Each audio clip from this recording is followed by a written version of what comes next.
Welcome to the Talking the Line podcast, presented to you by Talking the Line Sports Media, giving you our best insights and analysis so you can rake in some cold hard cash on your next sports bet. Now sit on back, open up your mind, and let's cash some tickets. We can't thank you enough for joining us. We hope you enjoy.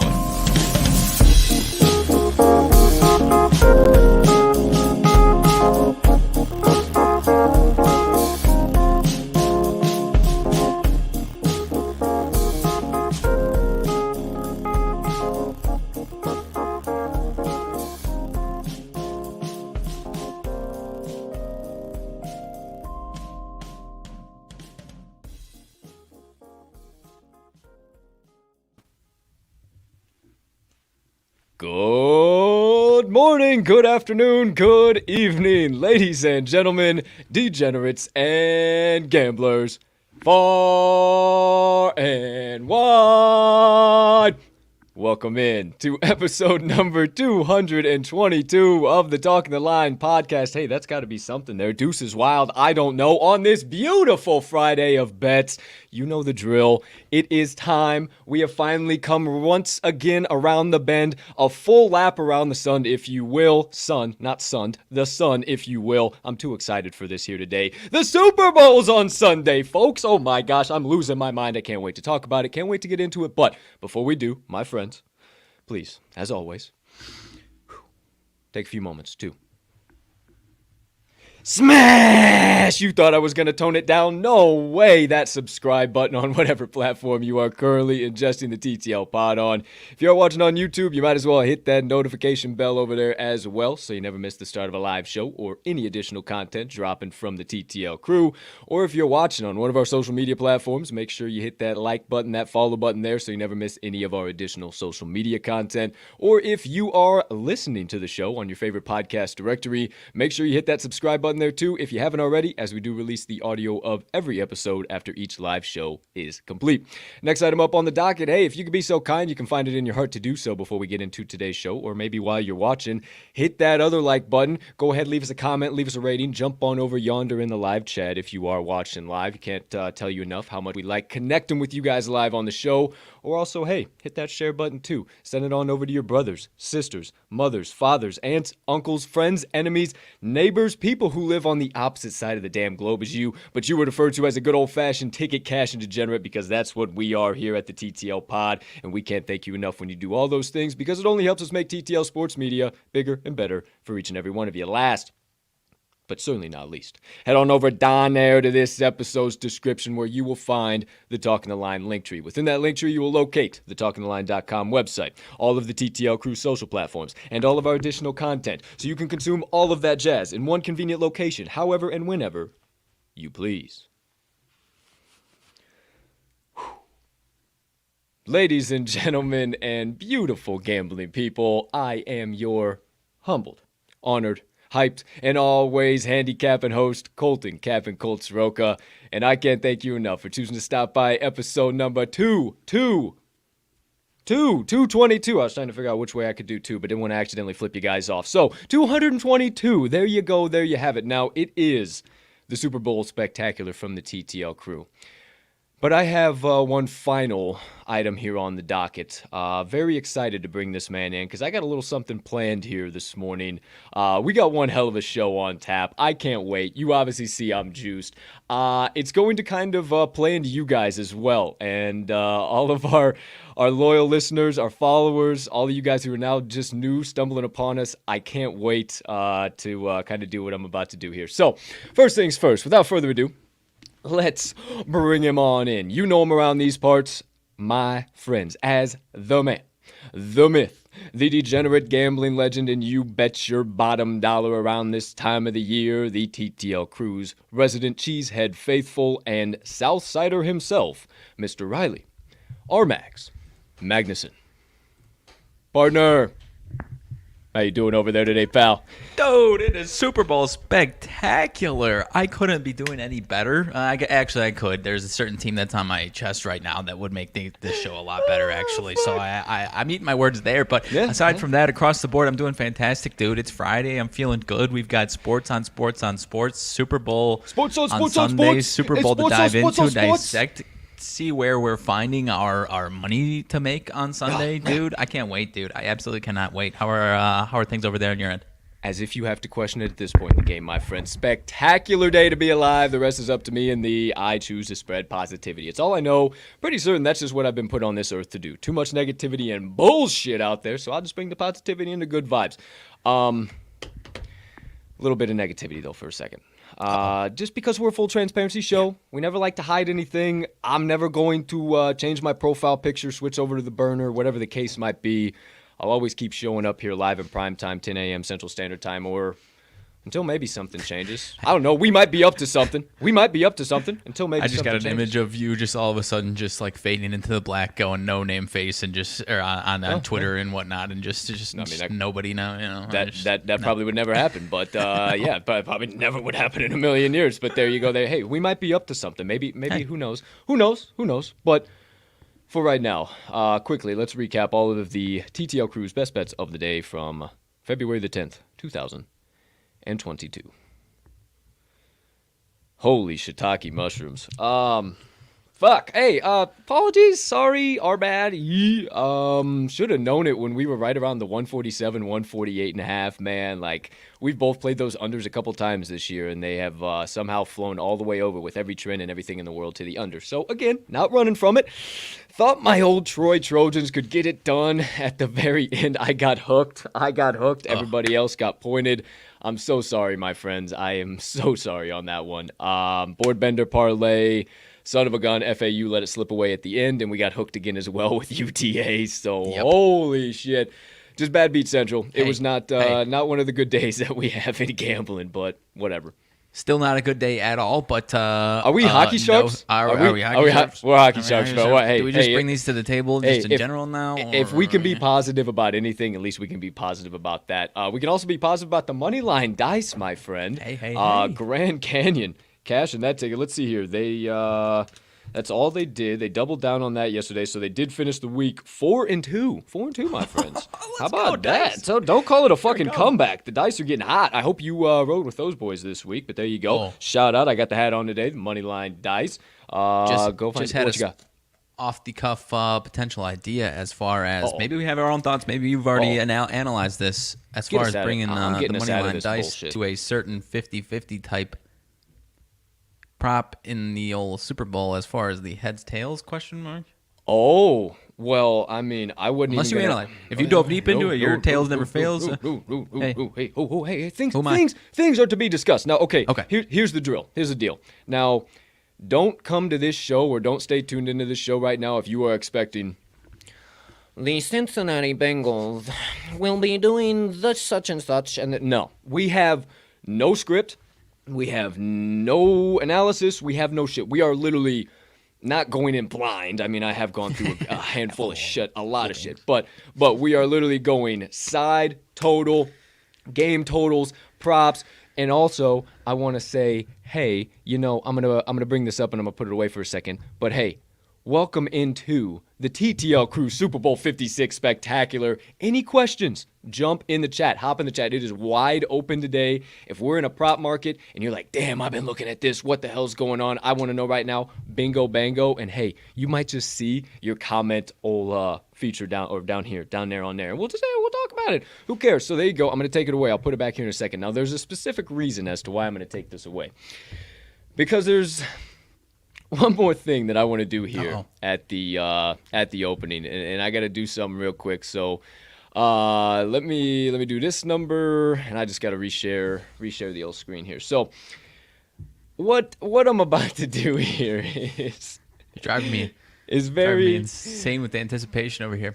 So I have I think what I want to do here is something that's very important to kind of look back because, hey, we might be up to something. Once again, we might be up to something. Now, I think I always talk about it in my motivation minutes, and to even look back at this, we talked about it pre-show, and I talk about it in my motivation minutes as you know what I'm about to say, as going back to looking where you were, where you're at, and where you want to be. Because again, we might be up to something, we might be going places, and I think we have certainly come a long way. So let me make sure everything's shared over here. And my friends, I never get nervous about anything. This is cracking me up. I'm a little nervous. This is funny.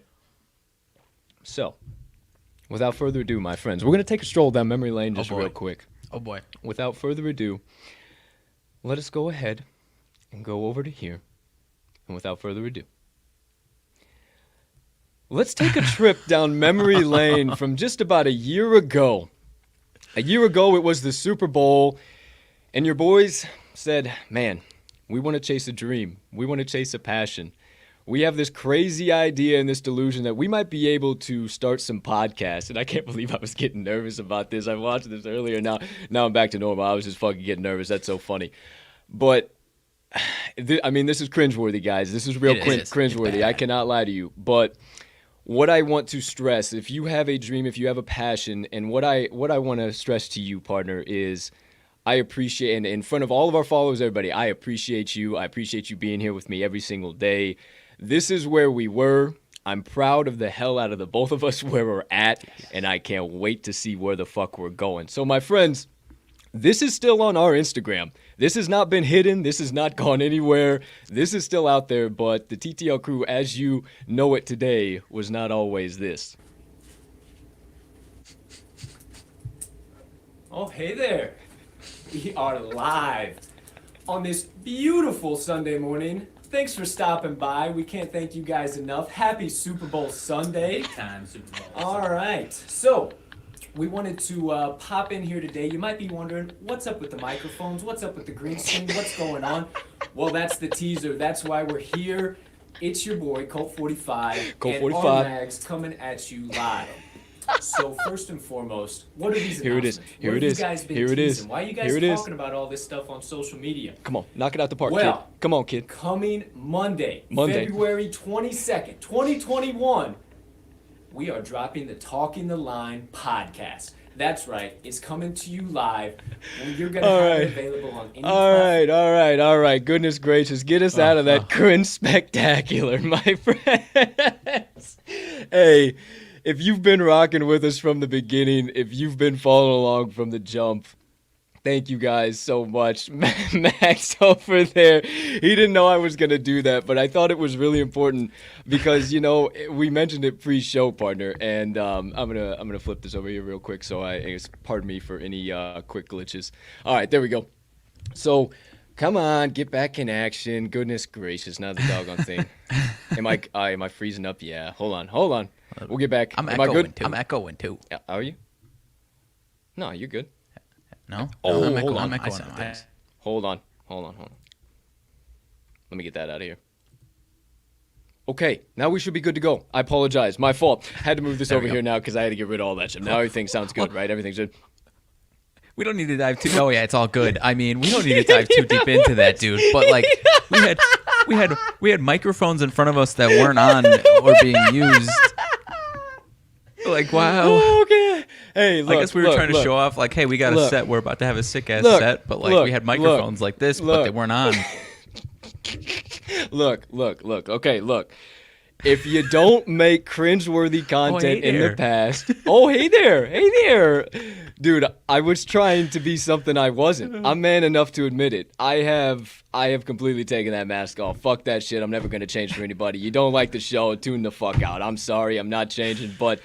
If you don't make cringeworthy content like that in the past and you don't get to where me and Mags are, you ain't done no growing. You ain't done no evolving, no maturing. So, partner, again, dude, I in front of everybody, man, I wouldn't have done this with nobody else. This is fucking, and you know, the mid-major king now going on Dawson. What the hell is my life, dude? And again, we might be up to something. We might be up to something. Who knows? Who's to say? I haven't a clue, but... I just wanted to get that out of the way, partner. So once again, I'm gonna put this back in the ticker. I shit you not, bro. I was literally like, I'm not even like dude. I was getting nervous about to put that up. Like how like cringeworthy that was. I was literally just getting nervous and like I'm like it gets worse, dude. What? I coincidentally went back and watched it. Me specifically, dude. I start talking. I like say something, then I like stare at the camera, and then go. It's really bad. It's just awful, dude. It's all right. It's at least we have grown over the last year, if you will. So, hey, maybe the bets will stay the same. You know, maybe not just hey, we have grown as podcasters and entrepreneurs and content creators, but also as bettors as well. Because we had one hell of a year, even though we might not have had a fucking podcast or been able to look at a camera back then. I think that was literally my first attempt at talking into a camera, though. I think that was number 1. I'm pretty sure that was number 1 for me as well. So. Hey, here we are. Now we're live in prime time. How much the TTL pod has changed, everything like that. To you guys, all of you out there. I know I thanked you, partner, but all of you guys out there, it's because of you guys that you honestly allowed us to come out of our shells, allowed us to find ourselves as content creators and bring you content every single day. I mean, for what you guys do, sharing your time and your energy with us, I thank you from the bottom of my heart. I know I can speak for Mags too, but hey. Enough of that sappy shit. We got tickets to cash, baby. So again, if you got any questions, jump in the chat. We'll be more than happy to answer them live on Tay's show. But let's just get right into it, partner. Let's do it. We'll just go high level. I'll pull out the old sports book and we'll just talk sides, totals, props, everything all in between and see where we go from there. So first things first, man. I wanna get your opinion. I mean, I've been kind of talking with a couple of different people, talking back and forth about what's going on.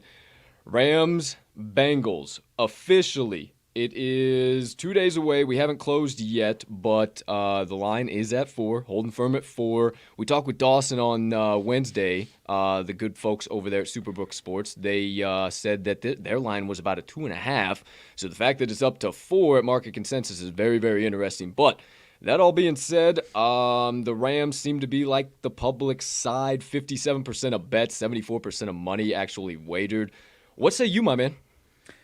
So I've had some pretty firm opinions on this one. I've held it close to my vest, dude. As far as the spread, man, it's more of a lean. I'm pretty staunchly and firmly in the opinion that I think the Rams are winning this football game. I don't know if that's popular opinion or not.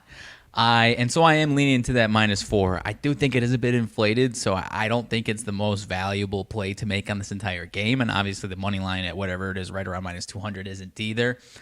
But I really do believe that this defense is going to cause a lot of problems. Much like I know, and this is going to be, now bear with me for a second, much like that Titans team did with the 9 sacks. I don't know if we see 9 sacks or not. I think we're going to see a similar, kind of havoc for Joe Burrow that he's going to have to play through. But contrary to that Titans defense and on the flip side, what that Titans offense did, I think the Rams secondary, is better than that Titans secondary is going to be able to kind of limit a lot of those broken down plays where it was, second and long and now Joe Burrow's running for his life and, oh, hey, there's Jamar Chase on the sideline. Thank God. Right. And I don't think those opportunities are going to be as fruitful as they were in that game. They only scored 1 touchdown in that game, man, on 9 sacks. And if you're telling me a team with that type of pressure and a similar type of pressure that Titans team was able to bring, in that first case, the team sacked him 9 times. I think that's just a true outlier as far as nobody wins a game with 9 sacks. Now, you can just tell me that Joe Burrow's just a damn badass. I get it. I love the man, but I really think the way this Rams defense is playing, they haven't been racking up sacks, but they've been playing 3 of the top, or at least the last 2 are top 10 in quarterback sacks per game, the Bucs and Niners over the last 2 weeks. So I think it's going to be a totally different story. I have some opinions on a couple of the defensive guys here with some props, but I really think that front 7 is going to be the difference maker in this one. And I trust Matt Stafford enough to get the job done is the other side of it too. Whereas Ryan Tannehill was freaking miserable in that Titans game, man. And I don't think that's, and if you want to look at me and say you don't trust Matt Stafford, I totally get it. I'm not, I'm not saying this is the only side to look at and there's nothing else. I absolutely am not saying that. But my firm opinion is that this defense is going to be the difference maker here for the Rams. You know what, man? I feel like the defense is going to be the difference maker on both sides, to tell you the truth. Because, all right, watching ESPN this morning, all they wanted to talk about was Stafford and him. Well, I guess, okay, first, let's go back to what you were saying. Number one, they wanted to talk about Joe Burrow. And that is the 150%, that is the storyline that everybody wants to talk about, is that, oh my gosh, he's going to be under pressure, and yeah, he might be a badass, and he might be Joey Burrow. But at the end of the day, like, that Rams D-line is staunch. Now, I can't argue with that, but their secondary is 24th in the league right now against receivers. So it is maybe potentially they get burned a couple times and Joe can get out a quick pass or two. We saw it the entire year that their coach, Zach Taylor. That he would enable him to get those quick short out routes, just the quick little slants, everything like that to at least get the ball matriculating down the field, if you will, a little bit. So I don't know, man. We talked about it a little bit this week as far as like those media narratives and shit, not to go back to the Stephen A. and JJ Redick, but like the narratives, the pressure is created by you guys. The narrative's created here. So I just feel like so many people are talking about it that I don't want to say it's not going to matter. I think he's going to get sacked, but I don't think he's going to get sacked as many times as people are thinking. But also at the same time, like, this is Stafford's first Super Bowl ever. Like, there's a lot of pressure on the table here. Now, I have faith in him as well. I think he's going to perform 150%. But I also think that he could struggle in some capacity. So, on both sides of the coin, I think these defenses are going to show up a little bit more than people might realize. And maybe that's why the total is down to 48.5. I mean, I think it still could potentially steam over. I mean, I think even with solid defensive play, you can still get a 31-27, 31-28 ball game in there. So, I mean, I would definitely send it over. So I don't know, man. That's kind of where my head's at as far as high level. But as far as betting it, dude, I'm jaded, man. I don't have to really worry about it. I mean, freaking on Twitter this morning, I'm cashing future tickets, so that's just absolutely terrific. That's been filling up the bankroll here on FanDuel, so that's great. And then also at the same time, I got that doggone Rams Super Bowl ticket at plus 2,200 from the end of freaking August, for crying out loud. So I'm sitting on that. It's almost like, well, hell, I'll just go ahead and play the Bengals just for shits and gigs and get a real sweaty. Because, shit, if it's another McPherson walk-off 31-28, I'll lose my damn mind. Mags, are you kidding me? I'm all about 100%. I'm all about it. I'm not saying it's 31-28, but the last Bengals prediction I put out, it did hit at plus 190,000 odds. So I don't know. I only put $1 on it when I should have put 10 or put 100 on it, and I would have paid off the damn student loan. But I digress. I think Burrow and Stafford struggle early, settle in late. That forces this to go over. That's kind of how I'm seeing this one. But so I guess kind of segueing right into the total, I think this sneakily goes over. It's too low. It's too low to stay under. If it was 50, I would say it would probably stay under. There's just something goofy going to happen. I think it's just going to barely squeak over. With that 48.5 all season long. In the 50s, the 52 would go over. The 50, for some reason, that key number, it would just always stay under. And I don't know. I don't see like we'll get into it with the props later, but I don't see like a walk off, a kneel down, that type of shit. I see it being sweaty right to the end. Yeah, I think that's you're right. I think it's going to be sweaty one way or another, man. I personally don't think I'm going to play any type of, or at least on this total. I don't think I'm going to take any side on it, man. I really don't, because I lean to the under because of what I said as far as the defenses and kind of what you said as far as both defenses, honestly.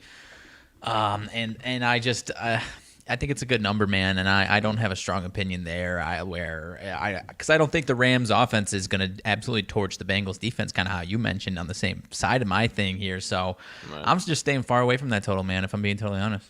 Yeah, I doubt that I'll make a play on it, and I'll probably end up doing what I was just talking about, doing the Bengals and the Rams together. So not really any other option for me on the table at this point in time that I can see, but I do want to get wild into some props and everything in between, and I'm sure everybody likes to hear opinions on props and kind of whatever. So if we don't cover anything you guys wanted to hear about or want to talk about, drop it in the chat. We'll be more than happy to pop it up on the screen and talk about it live. So go right on ahead. We also can't see it on Twitter. So if you're watching on Twitter, we can't see those comments. Sorry if you're commenting in there. We cannot see the comments on Twitter. So hop over to YouTube, hop over to Facebook, whichever one you got. We'll answer all your shit live. I promise.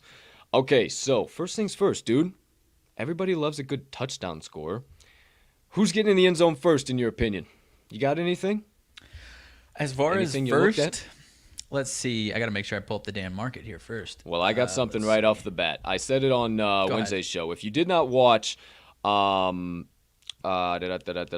Words on Wednesday, I don't know why I was blanking on that. If you didn't watch that, I talked about it. Yeah, I was scrolling through Twitter, and I saw PointsBet Sportsbook really sweating the first touchdown score that it was like, why do you even need to post about that? Like, it wasn't like a substantial wager. It was only about $100. But Joe Burrow to get into the end zone first, plus 3,400 odds. Very interesting there. They're sweating that one a little bit more than I anticipated them to. They had kind of been posting about it, made a nice little pick graphic about it. So I've had my ear to the streets on that one. I don't know. I'm not all the way sold. I'm not all the way in, but I do like that as first touchdown score. Now, speaking of first, something you're not going to find anywhere else here, and I got a hot tip. Hot tip. The first song, my friends, for the halftime show. First song for the halftime show. Shh. I won't divulge any of my secrets. Lose Yourself by Eminem. That's the first song. Lose Yourself. Hey, call me crazy now. Feel free to quote me later. I don't know. How do I know shit? I don't know. Sounds shit like a about, good kickoff to the halftime show. I don't know shit about shit at the end of the day. But if you got the open market, maybe check it out. A little sprinkle on Lose Yourself. Who am I? What do I know? Speaking of firsts, anything else from you on first, my friend? Something you're not gonna find anywhere else. You know, as far as specific touchdown scores, I think there's just so many damn options. As far as first, I'm not going to make a play. We talked about it on Wednesday. Odell's really the guy that kind of sticks out to me as still kind of holding some value to get into the end zone. So that's probably where I would go for first touchdown as well. Okay. I like that a lot for sure. So, yeah, I think that would be probably kind of just a segue into any time. I think that's probably where I would go, has the most value, because I can obviously sit here and give you Cooper Kupp, Cam Akers, Joe Mixon, Jamar Chase. Obviously, Jamar Chase at the plus 110, I think that's pretty fair. I think again, guys, you got to realize that, yeah, I know it's Jalen Ramsey over there, but it's not Darrelle Revis, for fuck's sakes. Like, Jamar Chase was Offensive Rookie of the Year for a reason, and it's at plus 110, and I think that's disrespectful, and I think he gets in the end zone. I'm glad you mentioned that, man, because I'm not saying I'm playing Jamar Chase necessarily, but Jalen Ramsey, like, is he going to be on Jamar Chase a lot? Yeah, but throughout his career, he's never been a guy that's 100% of the game locked into that number one receiver, man. I've seen it firsthand with when he comes, obviously different type of matchup, but with Devontae Adams the last couple of years coming into Lambeau, it's about half the game he's shadowing Devontae Adams, and every once in a while, and the other half he's kind of mixing around here. So I'm kind of busting that narrative up a little bit, as are you kind of, as far as I just don't think he's going to be on him specifically the entire game. He's probably going to be on T. Higgins here and there as well. Yeah, I agree with you, man. I honestly can't say any more on that with Jalen Ramsey because literally he does play that hybrid role. Sometimes you'll see him in the slot. Sometimes you'll see him on both the all-star. Sometimes on the left out guy because they know that in this package, holy shit, that's who they target. We got to lock him down. I mean, yeah, absolutely. I can't add any more onto that. So Potentially also worth a look then. You mentioned him, T. Higgins at the plus 175. If Uzama plays, I'm not sure if he plays or not, but I also think at the plus 430, it might be worth a sprinkle because, A, at the very, very, very, very, very least, he is going to potentially get one play if they get around the 7 to 9 yard line, somewhere in that ballpark. And I've talked about it a couple times, but that stupid little up, slant, curl into the front of the end zone, hit him on his shoelaces, shoestring catch, and touchdown. And then there you go. You just cast a plus 430 ticket. So I've been talking about that all year, and I've seen it time and time again. And every time I say it, I feel like, now's the time to say it. We can't go back to it again. With him ripping off the brace on the stage, too, that's what really did it for me. That's what really did it for me. I was all about it. No, but I like what you're saying because at the very least, they'll probably, as long as they're in the red zone multiple times, they'll probably at least try to get it to him, right? So I think you're right, man. I think that's worth a sprinkle. I like it. 100%. All right. And then I'm trying to look for any other long shots. I do like Higgins, though. Yeah, I do too. I don't really see too many other long shots here that I would just be really over the moon on taking. I mean, if you want to get wild, you got both defensive special teams. The Rams are at plus 600. The Bengals are at plus 700. I mean, a little bit of value, but I mean, nothing outlandish, nothing too crazy. So right. I would probably stay away from those two. Yeah, might come back to those. We'll probably have some defensive props, though, so we'll get into that here in a minute. So there you go, little touchdown scorer. That is as far as touchdown scorer goes. Now, before we get into any like QB props, passing props, rushing props, all that good stuff, and then we'll get into the full game props, all the really fun stuff, the Gatorade colors, all that fucking shit. You know we're getting that deep too. Oh, yeah. Let's do a little correct score, man. Okay. My friends, don't. I know I was beating the drum on this earlier on in the week, but don't bet that stupid 31-28 or whatever the hell it is. Was it 31-28? 34-31, I think it was. Oh, 34-31. So is it still? Yeah, it's plus 8,000. It's the shortest odds on FanDuel Sportsbook for a reason. It's a public book. Also, quick sidebar on that. Like, if you see some movement and you're like, oh, the sharps are on a side. What sharp do you think has FanDuel Sportsbook downloaded and is sending fucking money to that company? None of them. I guarantee none of them. None of them that have the ability to move lines. So before you smash in on a side like that, just take a moment of pause and think about what you might be doing. But I digress on that one. Outside of that, dude, I really, really like that 31-28 really stuck out in my mind, dude. And let's see here. 31-28, Bengals over the Rams. That clears us by 11 points on what the total's set at now. It's set at 48.5, so that gets us to 59. I mean, goodness gracious, 10.5 if you want to be technical, but 35,000. So a nice little $10 bet will win you $3,500. So what was the score again? Sorry. 31-28. Okay. 31-28 per your boy. Last time I predicted a Bengals score, that son of a gun hit. 31-28 is what I'm thinking. Honestly, man. I'm sticking with my Rams belief, man. I'm going 27-17 Rams. That's my pick. 27-17 Rams. What did you have the odds on that? I can look it up real quick. That is plus 11,000. Plus 11,000, 27-17. Okay, seems like they're like, hey, this is a little less risque, but $10 win you 1,100. Let's see here. Okay, I like that. I'm going to stick with 31-28, man. I think this is just going to fly over. But yeah, I'm 150%. I said that the last time, and then I should have. That's fair, too, yeah. Either way, there you go. There you have it. I really, really like that, though. Okay, so that's just obviously a loose prediction, but I like 31-28 for sure. No, I like that we got our score predictions. Everyone needs a score prediction. Absolutely. Absolutely. Are you kidding me? And then, obviously, we can come back and clip this up if need be. So, quick water 100%. break. 1 sec. 100%. It was crazy though the way some of these books have dropped that 34-31 the odds on that though, dude. I don't know if I've ever seen anything like that. No, we were scrolling through it and I was like, it's like a plus 10,000, plus 24,000, and then it was plus 8,000. Hey, excuse me. Dead giveaway. Like what's going on exactly? Huh? Okay, for sure. All right, into some quarterback action. Let's see here. We got Matthew Stafford and Joe Ice Cold freezing as the Antarctic Bro. Man, I really hope he wins that. I hope either guy wins the Super Bowl, man, because either one, it's a great story. Either way, it's good. But let's see here. Result of wow, they have so fucking many, dude. Okay, so pass props here to kind of kick it off to get it just into QBs. Result of Matthew Stafford's first pass, incomplete or intercepted, plus 180, complete is minus 225. I got nothing on that one. You love to get involved that early, but I think you should stay out that early. Do you have anything on that? I won't go through all of these one by one, but. And sorry, if I'm behind, it's because I'm still just like searching for these markets because it's a damn C. It's the result of first pass is what you said. Are you on DraftKings or FanDuel? No, I'm on FanDuel. I just just go to QB props and the first one right at the top. I'm just starting. Result of first pass is what you said though. Yeah. I mean, it'd feel a little fun to get a little sweaty right off the jump. No, I mean who knows? Who knows what happens? Am I crazy to think we should sprinkle the same unit on incomplete for both? And if one of them throw an incomplete, and that's first pass, not even first play either. Well, because I heard someone thinking and saying like, oh, like maybe they just try and do a little dink and dunk to get them started to get the juices flowing. And I mean, I get it, I guess, but like, I don't feel crazy to think that it's worth us the same unit sprinkle on both. And if one of them throws an incompletion first, you get a profit, right? I don't either, dude. I mean, both to be at plus 180. I mean. That seems pretty doggone too good to be true that both guys are going to have a completion on their first pass. I don't know. Call me crazy. So. I'm not calling you crazy because I imagine that line has continued to go up and up and up and up. But I guess maybe look at historically how they do on their first pass. But shit, dude, I like it. I might sprinkle. Okay. Hey, you know what? Maybe we will because damn, all these are going to spark some type of conversation. Both going in the slip.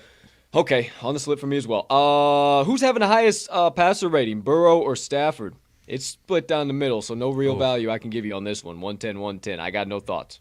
Yeah, miss me with this one. Gun to your head, though. I'll go Stafford. Gun to my head. Yeah, I don't know, man. Gun to my head, I like Burrow. Okay. Yeah. I love him, man. He's so good in these games. You got to remember, even though it's a Super Bowl, he's so good in these games, dude. I get you. Most passing attempts and completions are both a coin flip right now. All three at minus 110. That one to me, even what I just said, regardless of passer rating, I personally think Joey B, whether it shakes out how I did or how you did, man, I think he's going to be launching it pretty consistently. So I think Joe Burrow is the play on both of those. I don't know if I like it at minute 110 necessarily, but So attempts and completions? Yeah, I mean, if it had a little bit of plus, I think if it had a little plus money behind it, I would be a little bit more inclined to get involved. But without plus money, I don't think so. But yeah, I would definitely lean to Joe Burrow on that one. Because I could see the Rams leaning on the run a little more than the Bengals. Sure, absolutely. I can definitely see that for sure. Let's see, Stafford or Burrow. It's pretty much the same exact one to throw first, either an interception or a touchdown. It's kind of pretty much the same as like their first pass. So I'm good. I don't like that one as much. Quarterbacks to throw the first pick, either Stafford or Burrow. Burrow is actually the favorite to throw the first pick right now, minus 115. You getting in the boat, adding that to a parlay in any capacity, Max? To throw the first interception, no. I feel like just throwing and if you want either of them to throw an interception, probably just take them straight up to 100%. Throw an interception, right? Yeah. Quarterback to be sacked first. Obviously, Burrow's minus 180 favorite on that one. It would be very interesting for all those contrarians to cash that plus 146 ticket for Stafford to get put on his ass first. But hey, who am I? What do I know? I stay away from that one too.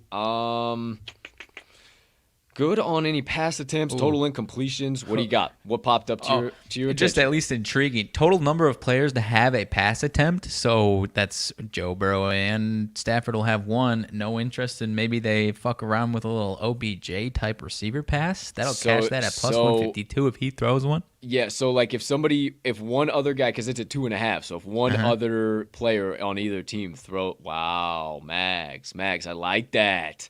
That's some entertainment plus 150 action right there. Plus dude. If there's if you see Odell coming around a little PSM, all of a sudden he gets the toss, you see him drop back for two, and that's an attempt. He doesn't even have to complete the son of a bitch, and it's plus 152.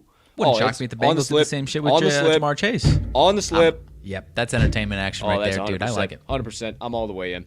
Okay, like that for sure. Total incompletions, that's way over under 12.5 for Burrow and over under 12.5 for Stafford. I can't call that one for you.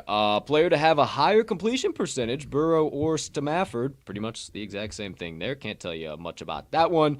Nothing else. Let's see. Okay, so let's see.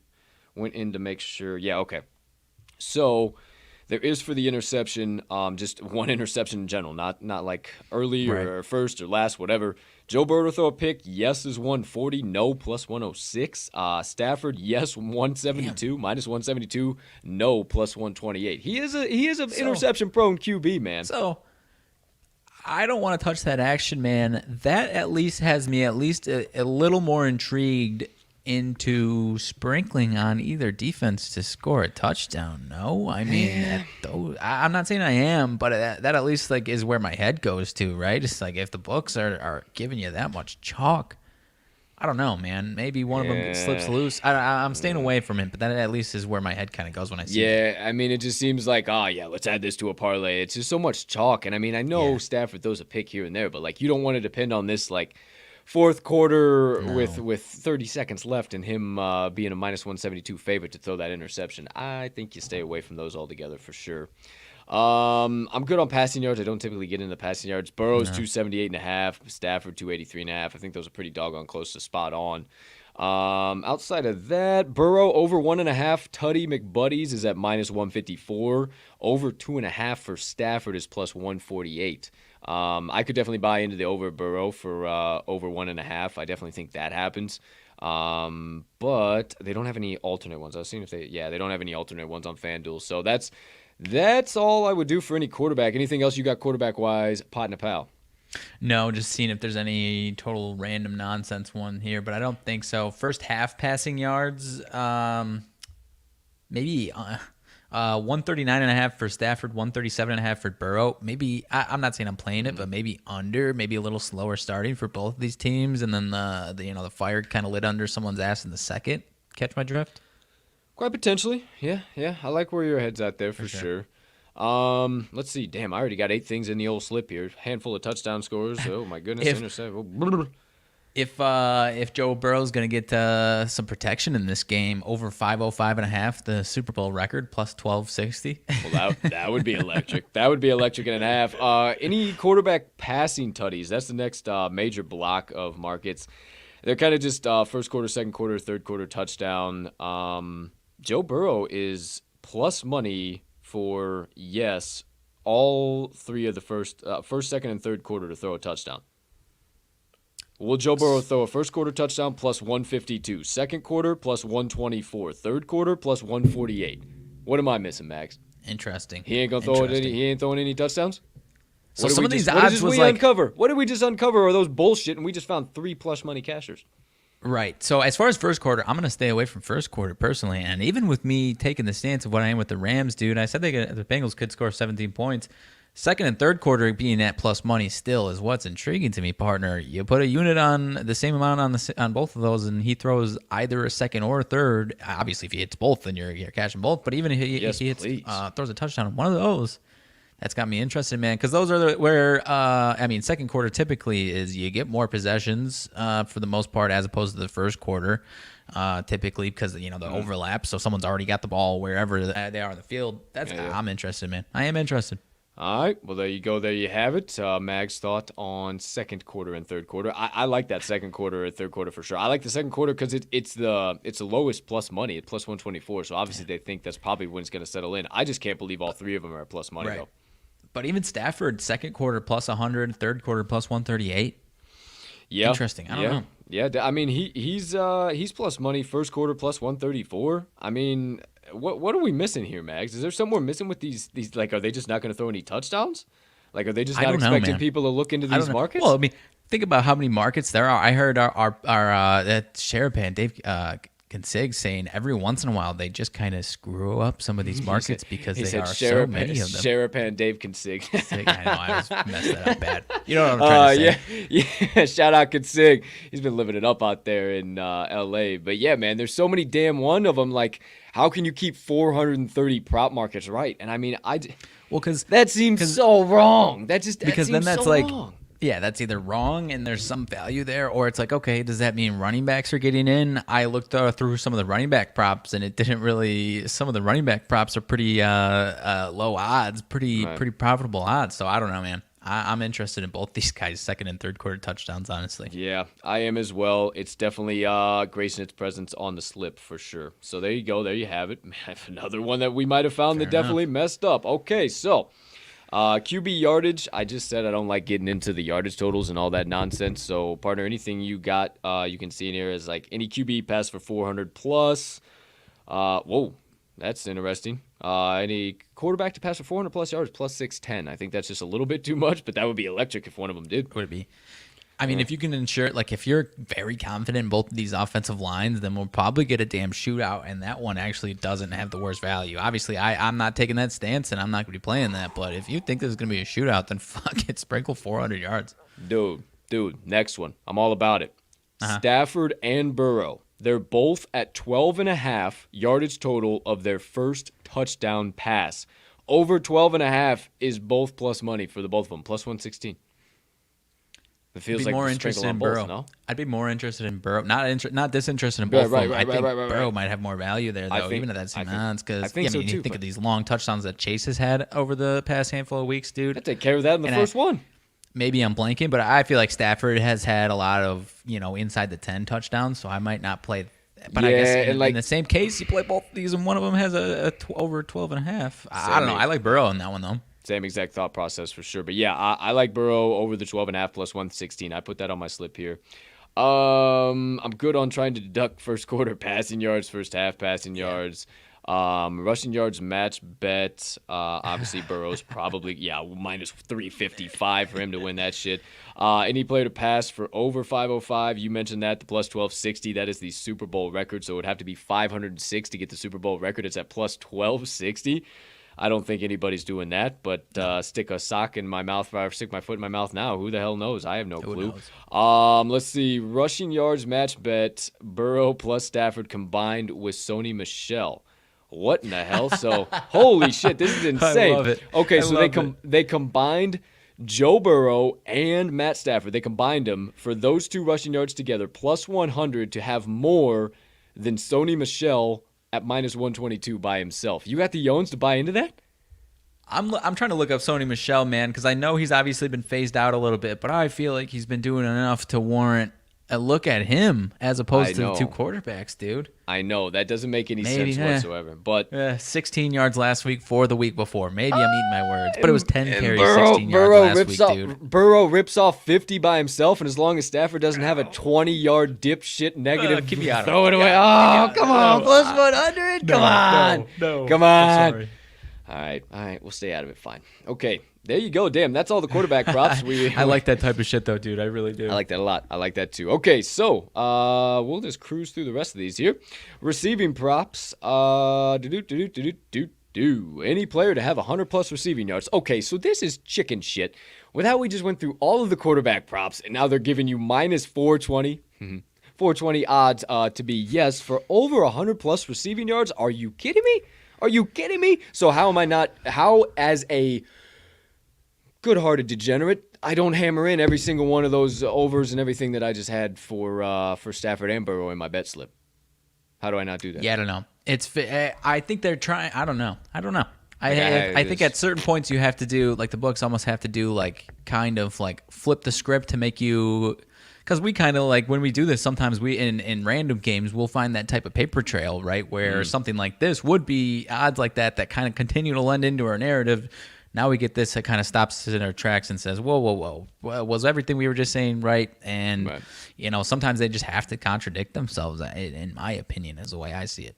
Yeah, I agree with you, man. Also, right below that, over 215.5, so it would have to be 216 for the Super Bowl receiving yardage record. Plus 610, so a little less than the plus 1260 cut in half. What do you think about that one? I don't hate it, dude. I'll be honest. I don't hate it. Any idea who holds that record? You got it in front of you. I do. It was I had some Super Bowl trivia. That was one of them, actually.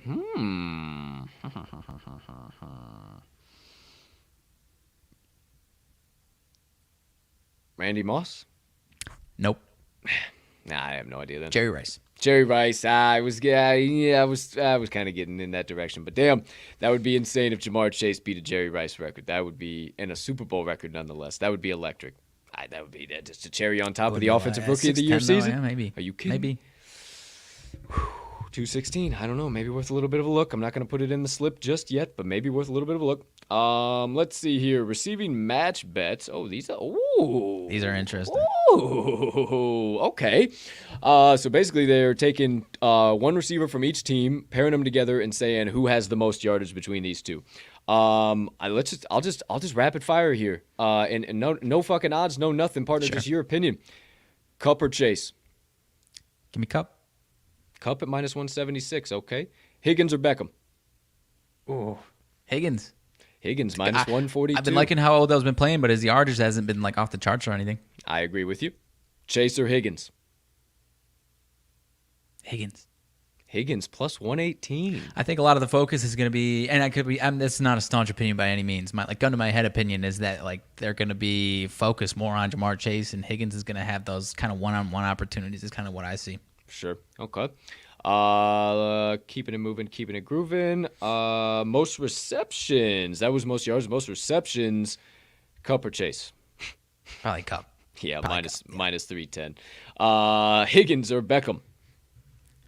I'll stick with that same opinion. Higgins. That one is a little more intriguing towards Beckham, though, as far as the plus money on, as opposed to the yards, I think. Minus 150. I like that for sure. I agree with your opinion there with the plus money on Beckham. Cup or Chase? Longest reception. I guess I got to stick with Cup as far. I said most yards, and if that's my opinion, I got to stick right there with this one too. I think. Oh, yeah, it doesn't even necessarily have to be a bomb. No. He can get behind one of those linebackers and take off for 60, 70 yards, and there's your Right. longest reception of the game. Minus 132. Think about a possible ad. Good shit. Okie dokie, artimachoke. First receiver to reach 20 plus receiving wads. Cup versus Chase. What do you got? Cup versus Chase, 20 plus. I'll stay way far of this one because it seems like whoever First catch, whoever yeah. starts with the ball first and has a nice sustainable drive is probably the one who's cashing this ticket. So I'll stay away from this one altogether. But I guess I'll say Chase at the plus 132 Plus value. 132. Okay. Chase versus Higgins, 30 plus. That one is intriguing. Higgins or Chase? Staying with your same thought track with Higgins or no? I will stay with Higgins because I could see them, especially first 230 partner, because I could see them, the Rams coming out with a good game plan for Chase, and then maybe like later in the game, it's kind of one of those conceded efforts where it's like, oh shit, like we haven't gotten the ball to Chase. Like let's find ways to get him manufacturing. And so as far as the way it starts, I could see Higgins kind of coming out of the gates and having those opportunities right out of the gates is where I think there. Plus 122 odds, potentially worth a look. Keeping it moving. I like that one. 50 plus. Ooh, between Cup and Beckham, the first one to reach 50 plus. Not good odds at all. What say you? Did you already look at the odds? I did see the odds. Hey, there's no, man. No, I mean, maybe worth a sprinkle on Odell. What if he hits him on a bomb early? They've been targeting Odell Plus on bombs 360 the last few games, man. Yeah, I mean, You know what I'm saying? minus 500 just seems like way too much doggone chalk. 50 plus, 50 plus receiving yards first. Maybe. What about 60 plus? Cup versus Chase. I'll say Cup. Okay, Cup at 290, minus 290. Once again, he stays pretty firm along that. These ones I can't really tell you who will catch first pass, pass first between these two guys. That's just like degenerate. Hey, or I'm just throwing darts at the damn wall. Most receiving yards handicap. Ooh, no, that's no thanks. I'm good. Too much. That's the gen shit. Get me out of here. Degenerate alert. Okay, reception props. Player to have the longest reception of game. Top 3, Cooper Kupp, plus 270. Jamar Chase, plus 390. T. Higgins, plus 490. I'll go 5. Odell Beckham, plus 540. And Tyler Higbee, who knows, he could get loose at plus 1120. Partner, what say you? I'm going to stay far away, dude. How about a bang for your buck, low risk play? I know you like this guy, and you've mentioned him a handful of times. How about Van Jefferson? Maybe a loose bomb or something like that, 70-yard bomb or something like that. Maybe I'd like these odds to be a little steeper, but 1120. Wait a minute. I like that a lot, dude. He Just don't even need a bomb for your either. buck here, right? He can Not get a staunch opinion. He can get behind one of those linebackers, like I said about Kupp, too. He doesn't need a bomb either, but that's bang for your buck, I feel like. Bang for your buck. Cheers to you. Yeah, dude, I like that plus 1120. And the fact that Boyd and Higbee are right there, too, that's just... I feel like it's going to be one of those three Boyd guys. Boyd has still been so under the radar, man. Ooh, I know. baby. I know. And if you're coin flipping between those three guys... Well, so that seems... Give me Van Jefferson, not to disrespect, honestly. I like him. Yeah, not to disrespect Higbee, but as far as longest reception of the game, how are you going to have Boyd and Jefferson as the same odds there? Like, I don't know. Yeah, I don't know about all that. Let's see. Keeping it with the receiving or reception props. Any player to have a 60-plus reception, 60-plus yard reception. No is at minus 355. Yes is at plus 270. I don't know if I'll play it, but is that worth the sprinkle, dude? Plus 270, kind of how we were just talking. Because there's like 6 candidates for this damn thing, dude. And it only takes one to cash plus 270. It could be Odell tossing to somebody for all I fucking know. And then we dude. cash 3 tickets at the same damn time. Cashing tickets at the same damn time. Cashing multiple tickets at the same damn time. That's what I'm here for. I'm a fucking degenerate, dude. That's what I'm here for betting on the Super Bowl for. I love that, bro. I love that. Plus 270 for a sprinkle. Call me crazy. It's going on my slip. It's already on my slip. I'm not even questioning it. Okay, there it is. Bingo, bango. Oh, boy. Okay, these are a little bit... Actually, plus money. But it's also throwing darts to the dartboard here. No real analysis behind this. Player to have the first reception for the Rams. Kupp is at plus 164. Higbee plus 360 and Beckham plus 390. If I'm a betting man, I'm saying they're going to Kupp first, plus 164, but I ain't got a damn clue. That feels like a safe bet, right?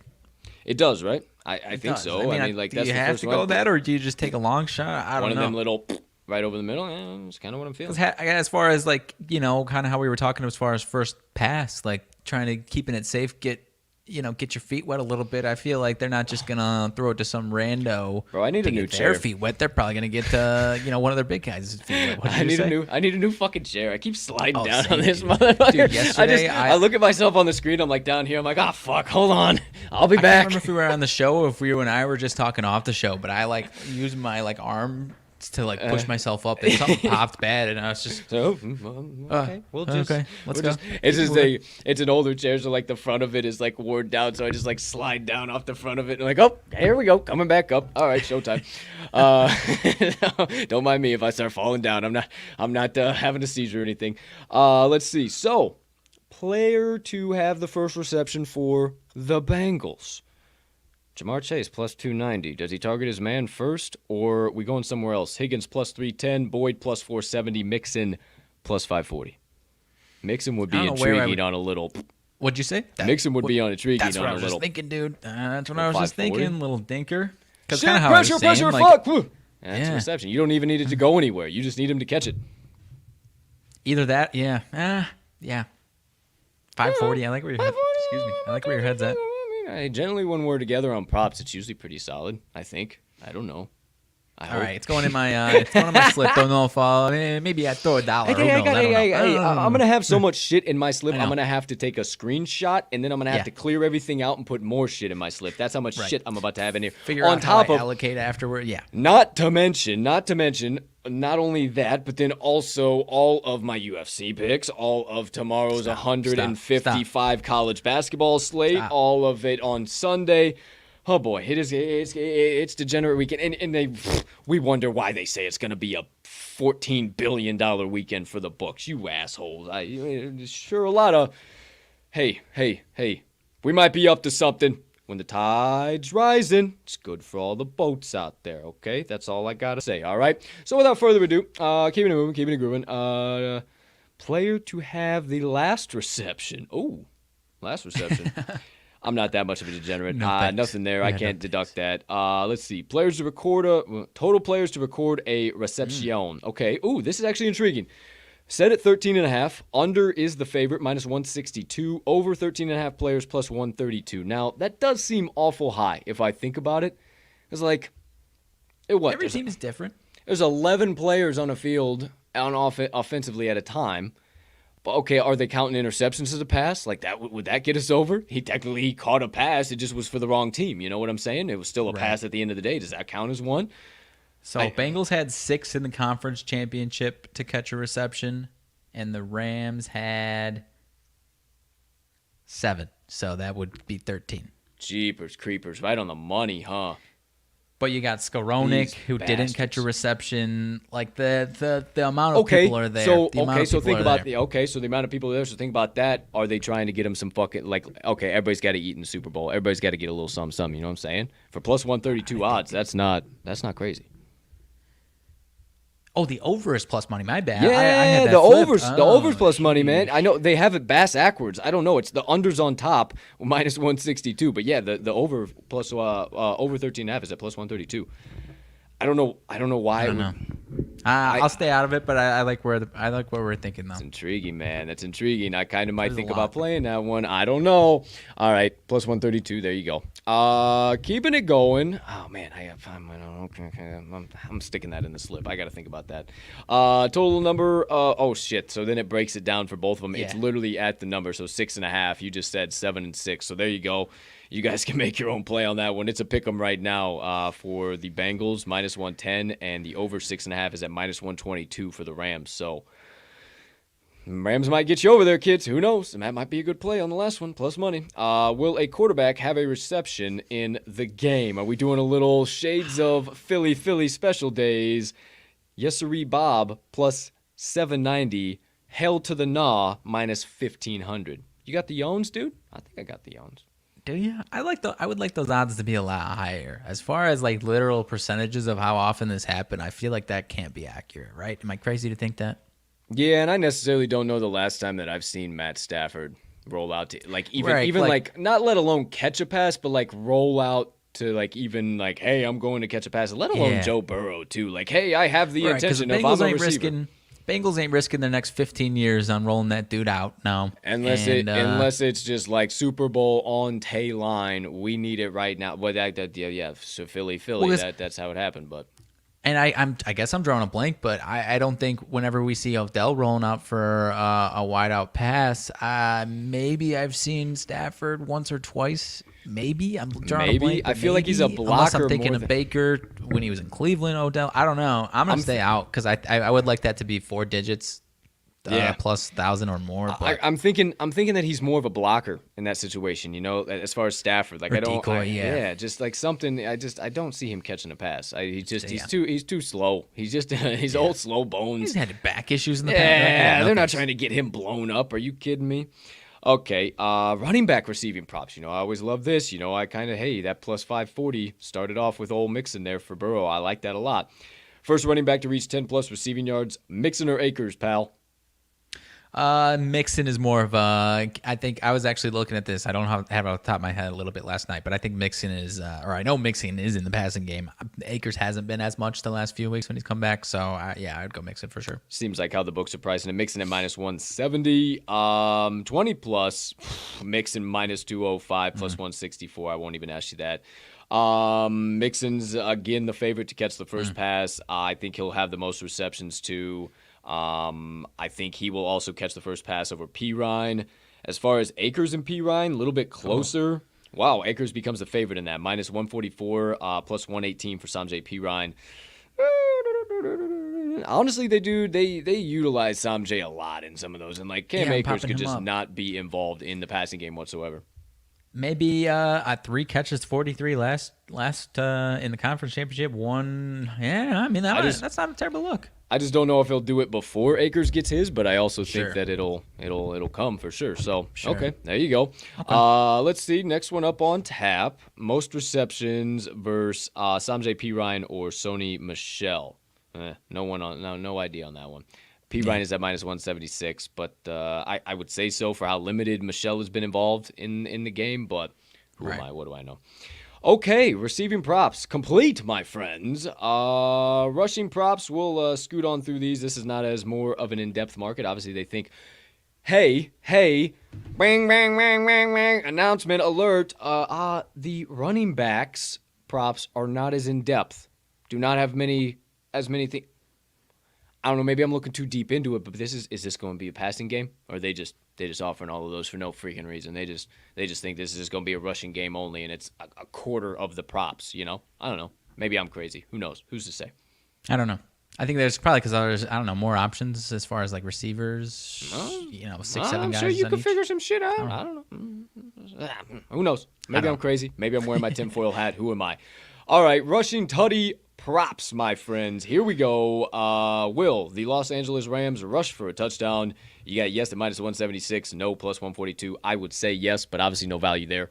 And then pretty much the exact same for the Bengals. -170, yes, +138, no. So kicking it off with the rushing, I don't think there's any value. And man, like I said, it just keeps bringing me back to that over. Like the more we talk about it, like yeah, I think and we just went through all the receiving props. I think they're gonna have a good handful of touchdowns there. Yeah, we would probably bet on the yes on both of these, but there's no value.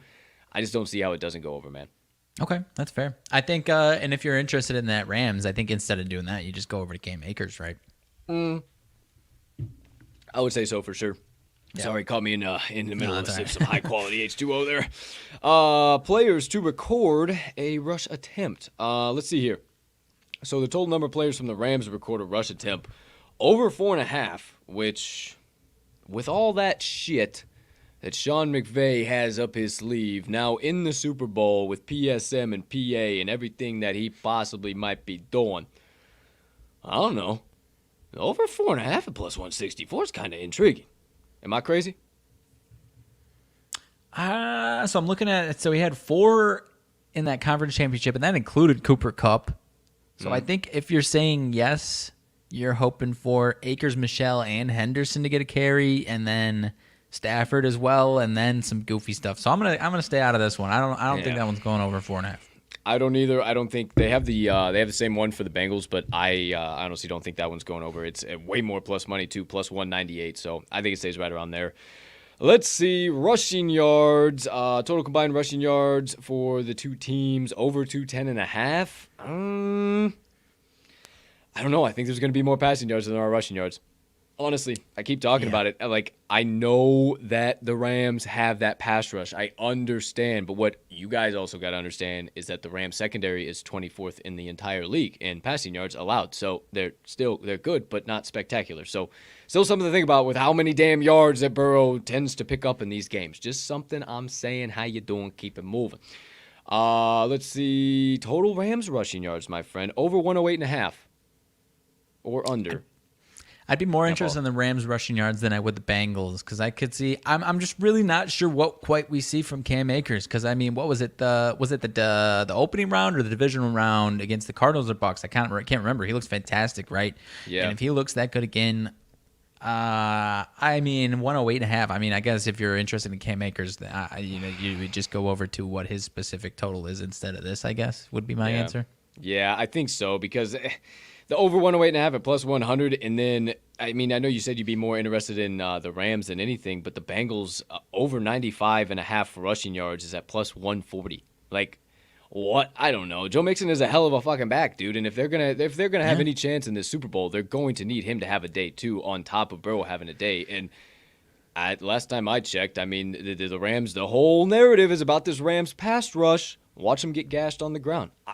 Call me crazy. Nobody's talking about things like that. Nobody's talking about the Rams secondary. It just nobody's talking about it. It's all Burrow's going to get his teeth kicked in, and the Rams are going to be terrific on the defensive line, and Stafford might throw a pick or two, but he should ultimately be just fine. That's all anybody's talking about. And when everybody zigs, I zag. I don't play the bullshit. I'm speaking a different narrative, and I really think that this is just going to be left, right, and center, scoring, high fly. I do not see a shades of Patriots, Falcons, or Seahawks, Patriots, whatever you want to say. It was like 7-10 snooze fest. Patriots, Rams, Patriots, Rams. We're good. It's Super Bowl. Oh, the halftime show's on. There's Super Bowl going on. I mean, yeah, dude, like waking you up out of a sleep for that one, for crying out loud. I don't know. I tweeted it. Damn, it feels good to be contrarian. Damn it.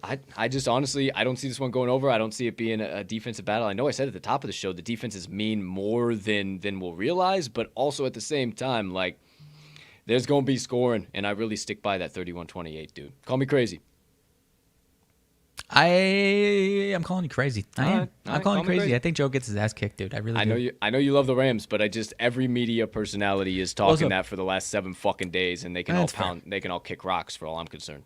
As far as these rushes are concerned, the one right under this, though, is where I would be interested with some juice here out. Any player to rush for 100, 225? Oof. If you're talking how you're talking about these either team overs. Plus 225 is really intriguing, but holy cow. That's a lot.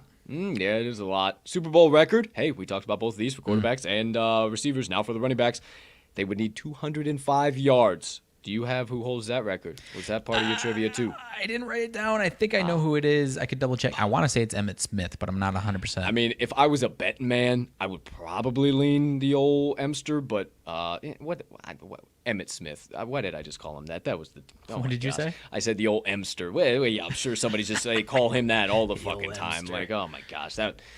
I'll get it in a Okay, second moving for right us, along. though. Yeah, you let us know here who holds the 204-yard record for this. Timmy Smith. Who the hell's- Washington. Who's 22, Timmy? Super Bowl 22, Timmy Smith.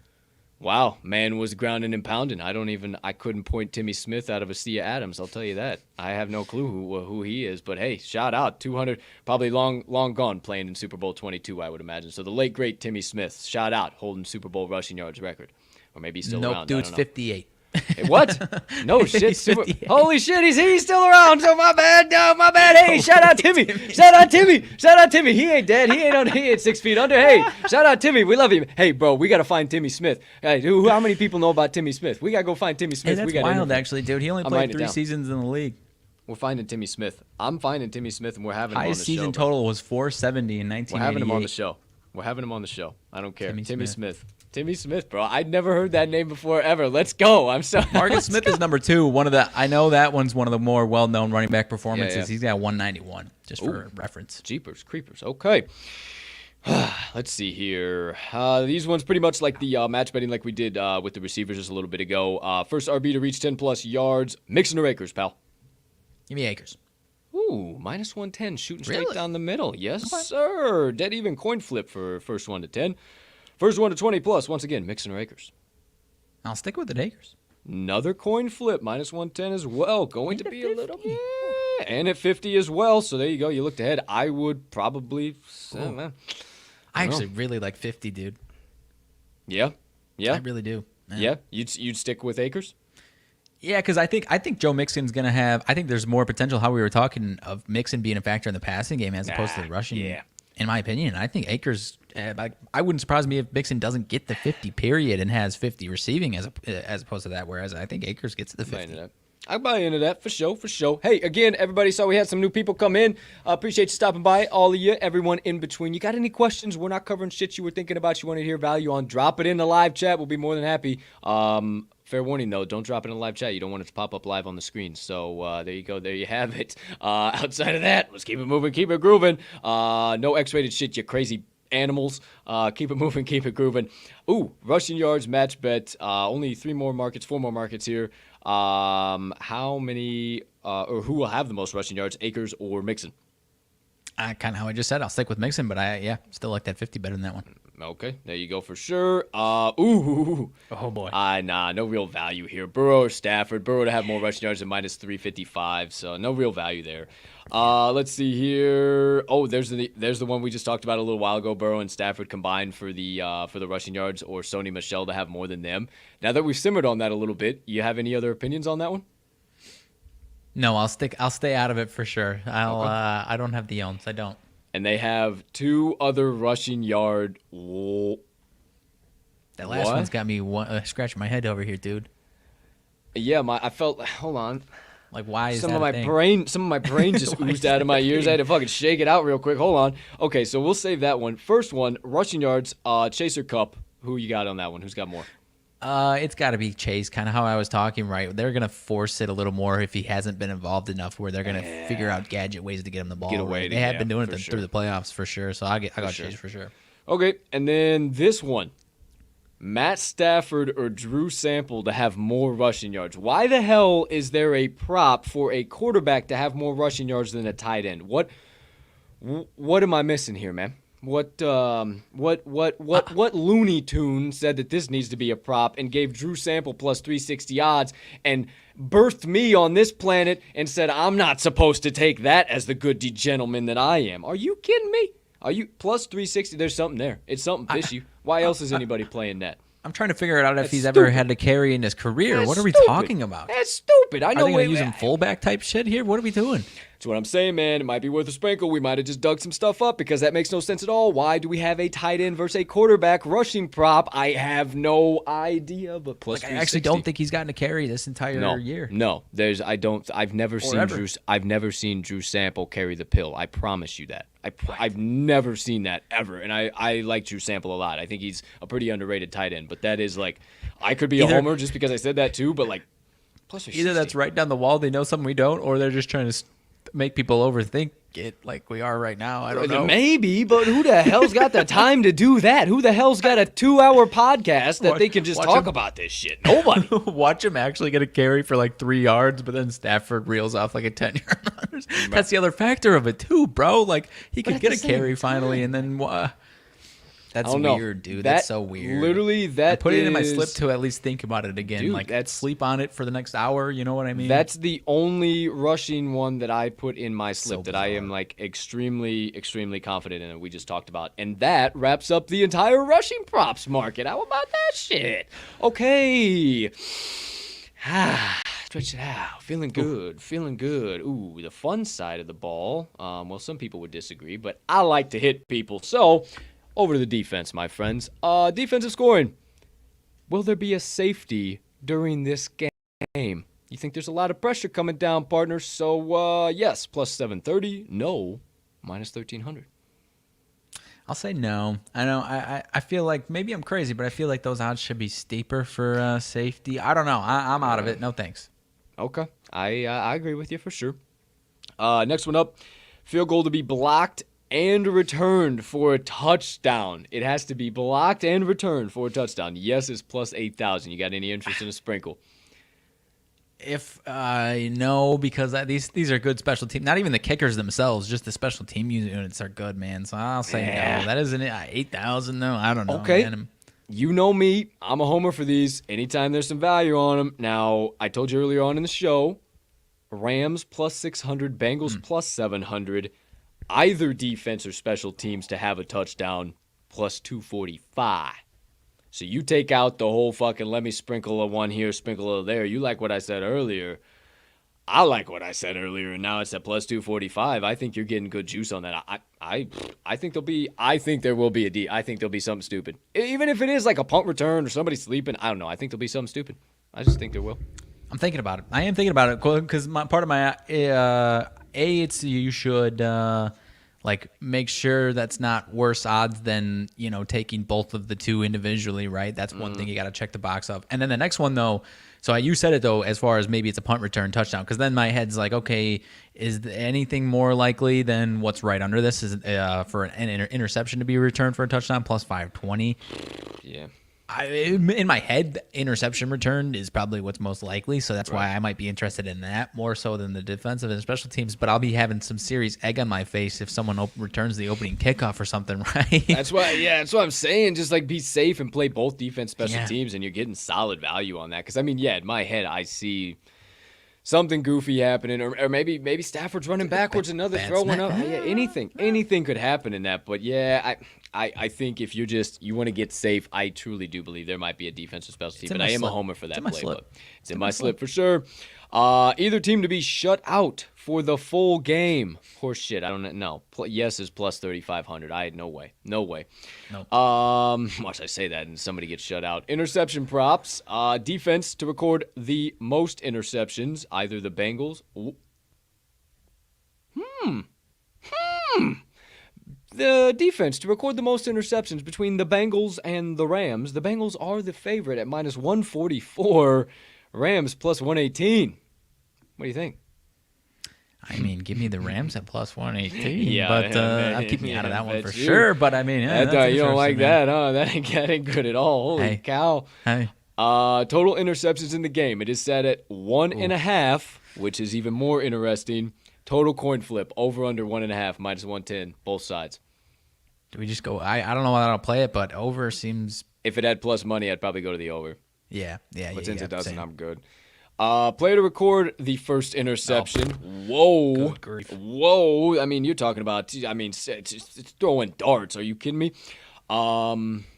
Just because I want to try and pronounce this. Ogbania Okoronkwo. Okoronkwo? I hope I'm saying that right. Ogbani, if you're listening, my man, shout out, dude. Mr. Okoronkwo. That's a hell of a name.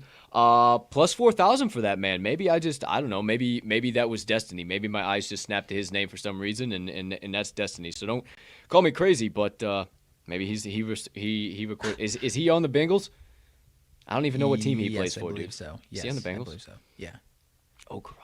So where I'm thinking if you're making a play on this one, maybe take a stab at one of these plus 7,000 little tip drill, like in between in the trenches type stuff. Where you've got some of the Larry Ogunjobi. Some of these guys that are wreaking havoc. You got an Aaron Donald at plus 7,000. Obviously, he's not catching a lot of interceptions, but you know what I'm saying as far as like a batted DJ ball Reader. and just DJ there's Reader. somebody, big guy, big man, just standing right there for the interception. I don't know. Who was it? The Bengals? Who just caught that? Who's the big man that just caught that interception return for a touchdown? It was in the playoffs. Was it the Bengals or was it? I feel like it was the Bengals against the Chiefs, wasn't it? Or am I crazy? Jimmy G just had a really, really bad one at the end of the game. Yeah, if that's maybe. what you're talking about, like inside their own like 15, you know. I feel like kinda DJ Reader. desperation. I feel like DJ Reader just had one. I feel like DJ Reader just sure. had a pick. Honestly, not sure. At plus 7,000, I don't know. So Ogunjobi too, that really interests me. But I don't know. Maybe I just for some reason Okoronkwo's got my attention. One of them little tip drills, plus 4,000. There you go. There you have it. A little long shot for me because that's pretty much throwing darts at the dartboard. Yeah. Let's see. You think anybody has 2+ interceptions? I feel like that should be way bigger odds, right? 6'10". If so, plus 6'10". Like, give me Yeah. a break. I don't know the last time we've seen that. Like, that doesn't happen as often as it used to. No, unless old Trevon Diggs was on the field, Sure. then maybe I'd think about it at plus 610, but not there. Let's see. To have the most tackles, wowzer, kapowzer. I got no real thoughts on that one, to tell you the truth. Any thought there? Most tackles? Tackle plus assist, so I guess you can have a half in there too, and you'll win it. Eric Weddle, I was looking at a little bit. I'll just say that I'm not playing this. Eric Weddle's had a lot more tackles than I think people realize. That one could be a decent one. Sure. 1,600? Yeah, I'm not. I haven't looked too deep in any tackle But that's numbers. So. dartboard. Sure. Dartboard, too. Sure. Let's see. Most tackles plus assist. It's kind of these match bet ones. I have no fuck. I can't tell you on that one. Most tackles plus assist. Yeah, we'll skip over those. Those don't really have any value in my mind. I have no clue. Let's see. Team to record the most sacks. Shocker here. The Rams are a minus 290 favorite, so no value there. But I would say you're probably spot on. They're also minus 205 to record the first sack. So yeehaw. Wow. To my surprise, player to record the most sacks is Mr. DJ Reader at plus 2,200 odds. They've got these all goofed they up, have dude, it. the Oh, list of fuck. them, I was about to say, what in the hell? Okay, Yeah, no. Aaron Donald plus 360. Yeah, they just have it bass backwards. And then Trey Hendrickson is plus 710. I actually, honestly, I mean, I got thoughts on this one, dude. go ahead. Lay it on me. I'm going Von Miller, plus 360, man. Over the last 7 games, 7 sacks, leading the Rams in postseason sacks and tackles for losses, man. Dude is not getting the respect odds-wise that I think he's being deserving of here, this one. He's because Aaron Donald, obviously everyone's talking about Aaron Donald, right? But Aaron Donald's the guy that gets these double teams, man. And who does that open the door for? Mr. fucking Von Miller. Only man in this, maybe not the only man, but the only prominent name that has Super Bowl experience in this game, man. I've got more thoughts on him in a different market as well, but I'm absolutely making this play right here, 360, dude. I think you can like the Bengals and still like this play. Oh, come on. Come on. I had to sneeze so bad right there, dude. No. And it just complete. Damn it! I hate when, bro. I was staring at my light to get that thing to go out. Man, come on! Now watch, I'm gonna have one here in a little bit. It's gonna blow y'all speakers out, and it's gonna be unfair. It's gonna be unfair. It's gonna come out of nowhere. Damn! I hate when that happens. Okay, see, I'm humming bean too on this side of the screen. I'm not a fucking suit. Let's see here. Wow, I like that, Mags. I put that in my slip plus 360. I like that a lot, especially. Dude, what I was gonna say while you were finishing up there, shout out to McVay and the Rams and what they've done. Like, there's so many teams that have tried to go about this and like put together a team of superstars and like paying them a lot, and like it's just flopped time and time again. And like McVay saw the opportunity he had, and he's like, dude, much like I've been saying since August, I was like, if not now, when for McVay? Right. And he saw the opportunity before the trade deadline to add some of these pieces, and boy, oh boy, did it pay off. I mean, OBJ looks terrific. Von Miller looks terrific. I'm in the boat with you, dude. I'm in the boat 150%. I love him to get the first sack, plus 360. Love it. Let's see. Most sacks. Go ahead. Sorry, that's what I was talking about. Most sacks. Oh, most sacks. Oh, I had. I'm sorry. No, never mind. I was bass backwards. First sack at plus 610. I was bass backwards. I was bass backwards. I was bass backwards. My fault, but still, at the same time, yes, because I was going to move on. Yes, first sack. I like that as well. Yeah, Von Miller. That definitely has another. I didn't see that one. Yeah. That has some solid plus 610 value. I like that a lot. Okay, there you go. There you have that. Let's see. Player to record the first Ram sack. Obviously, you want to keep moving on that. You just want to cash a shitload of tickets. Von Miller plus 270. You want to cash all in one foul swoop. Von Miller to record the most, or at least just one. You can cash plus 610 and plus 270 at the same time. Player to record the first sack and the first LA Rams sack. You right there, you don't even need, like, you don't need a bankroll. You can put $5 on both, and you are walking out of there $55 richer. I mean, that's just that is too much fun not to sweat. And everybody got a little bit of $5 in their bankroll if you listen to us. If you don't go out there, your fucking 3-5 unit mega whack whale dick sucker 5,000, whatever the hell you guys put out shit. That ain't Dutch. They don't make no sense. We ain't dick sucking over here. We ain't dick sucking over here. We put out full units. Welcome to the TTL pod, everybody. Dude, that's going on the chalkboard. Quotes from the TL.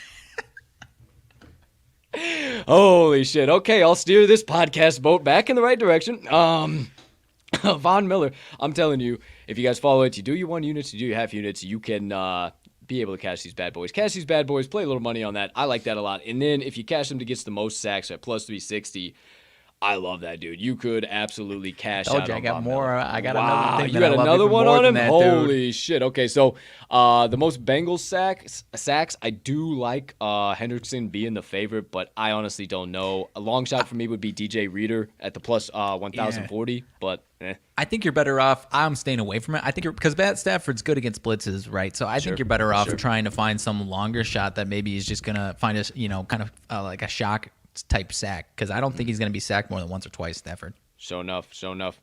Okay, keeping it moving, keeping it grooving. Let's see. Total sacks by both teams. Total is set at 5.5. It is a coin flip right now, minus 110. Might be worth a decent little parlay ad for you. That's I would definitely say we get over 5.5 sacks in this game. 6. That's I would take 3 for each team. Fuck, I'll take 5 for the Rams alone, and I'm still thinking the Bengals are going to be just fine. Right. So that's where my head is.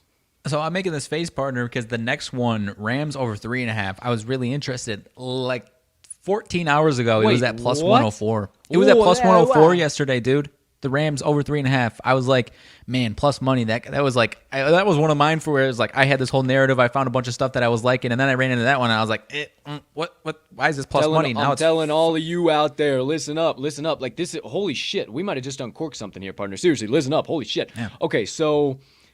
Total sacks by both teams set at 5.5. Coin flip, minus 110. Total sacks by the Rams defense is set at 3.5. And what Mags was just saying was plus money was the over 3.5. It's at minus 105 today. The under like 12 hours ago. Under 3.5 getting minus 115. Under 3.5.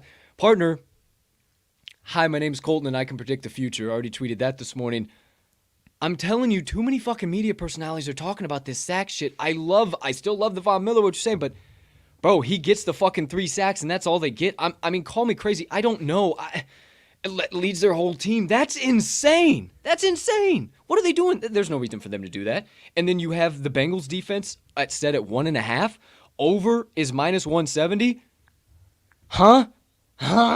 Excuse me? The under is at plus 138. Excuse me? What am I missing? What am I missing, pal? Because I know you've been staunch on the Rams this entire damn show for the last hour and 27 minutes we've been cooking along here. I think I don't know if you don't throw out everything we've been talking about the whole time with this one prop market alone. What the fuck? No, because I'll tell you why. Because part of what I was thinking is like I think kind of how we were surprised to see last year where Patrick Mahomes was running for his life last year in last year's Super Bowl and they stunk. He only got sacked 3 times last year, man. Like it was rough sled, and he was running for his life the entire damn game. And I was like, how many times? And because I saw this, and I was like, really? Like how many? Patrick Mahomes must have gotten sacked like 5-6 times. He only got sacked 3 times last year in the Super Bowl, man. So I'm not throwing out everything I'm saying, but I'm at least it wouldn't surprise me if they get stuck only at 3 sacks. But I'm interested in the over still, dude. I still love everything that I've been talking about. I know it. Yeah. I get it. I still like Von Miller, though, for sure. I like where your head's at. Okay, last one here for the defense, and then we'll keep it steaming. Whew, what a great show this has been. I love Super Bowl. Touchdown scored, and hey, even a chance to reflect. If you guys didn't see the beginning of the show, chance to reflect, see where we were, where we're at, where we're going. I mean, what a great show this has been. Okay, touchdown scored or sack. What's going to happen first, partner? Give me a sack, but I'm going to stay out of it. I honestly, like, if plus the 100. Bengals have the ball first, then I'll say sack. Give me that plus 100. But if the Rams, I don't know. I say sack either way, actually. Give me plus 100. Okay, moving right along into the special teams market, there is a boatload of fucking special. Holy shit. We are into a whole new market here, folks. Strap back in. It's showtime. Let me get a sip of some good old coffee. Opening kick touchdown, huh?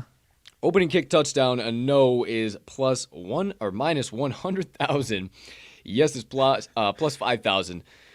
I was going to come to the show. Oh, okay. So now we got to talk about it. Opening kickoff to be a touchback.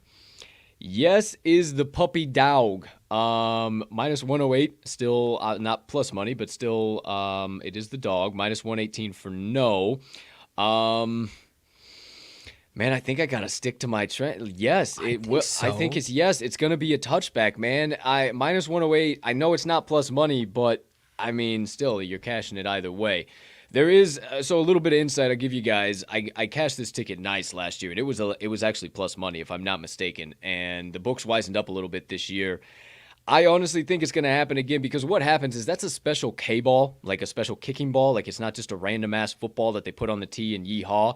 And that ball, once it gets kicked off and whoever grabs it, there is a special ref that runs over to that son of a gun who caught that ball wherever he lands on the field, takes that ball, runs it over to said sideline, and puts it in a box and literally ships it off to Canton, Ohio to the NFL Hall of Fame in that moment. Now, generally, they're probably not wanting somebody to get their head blown off with that ball in their hand, and probably why the no is minus 100,000. So, the opening kickoff to be a touchback, I'm sticking to my guns back-to-back years.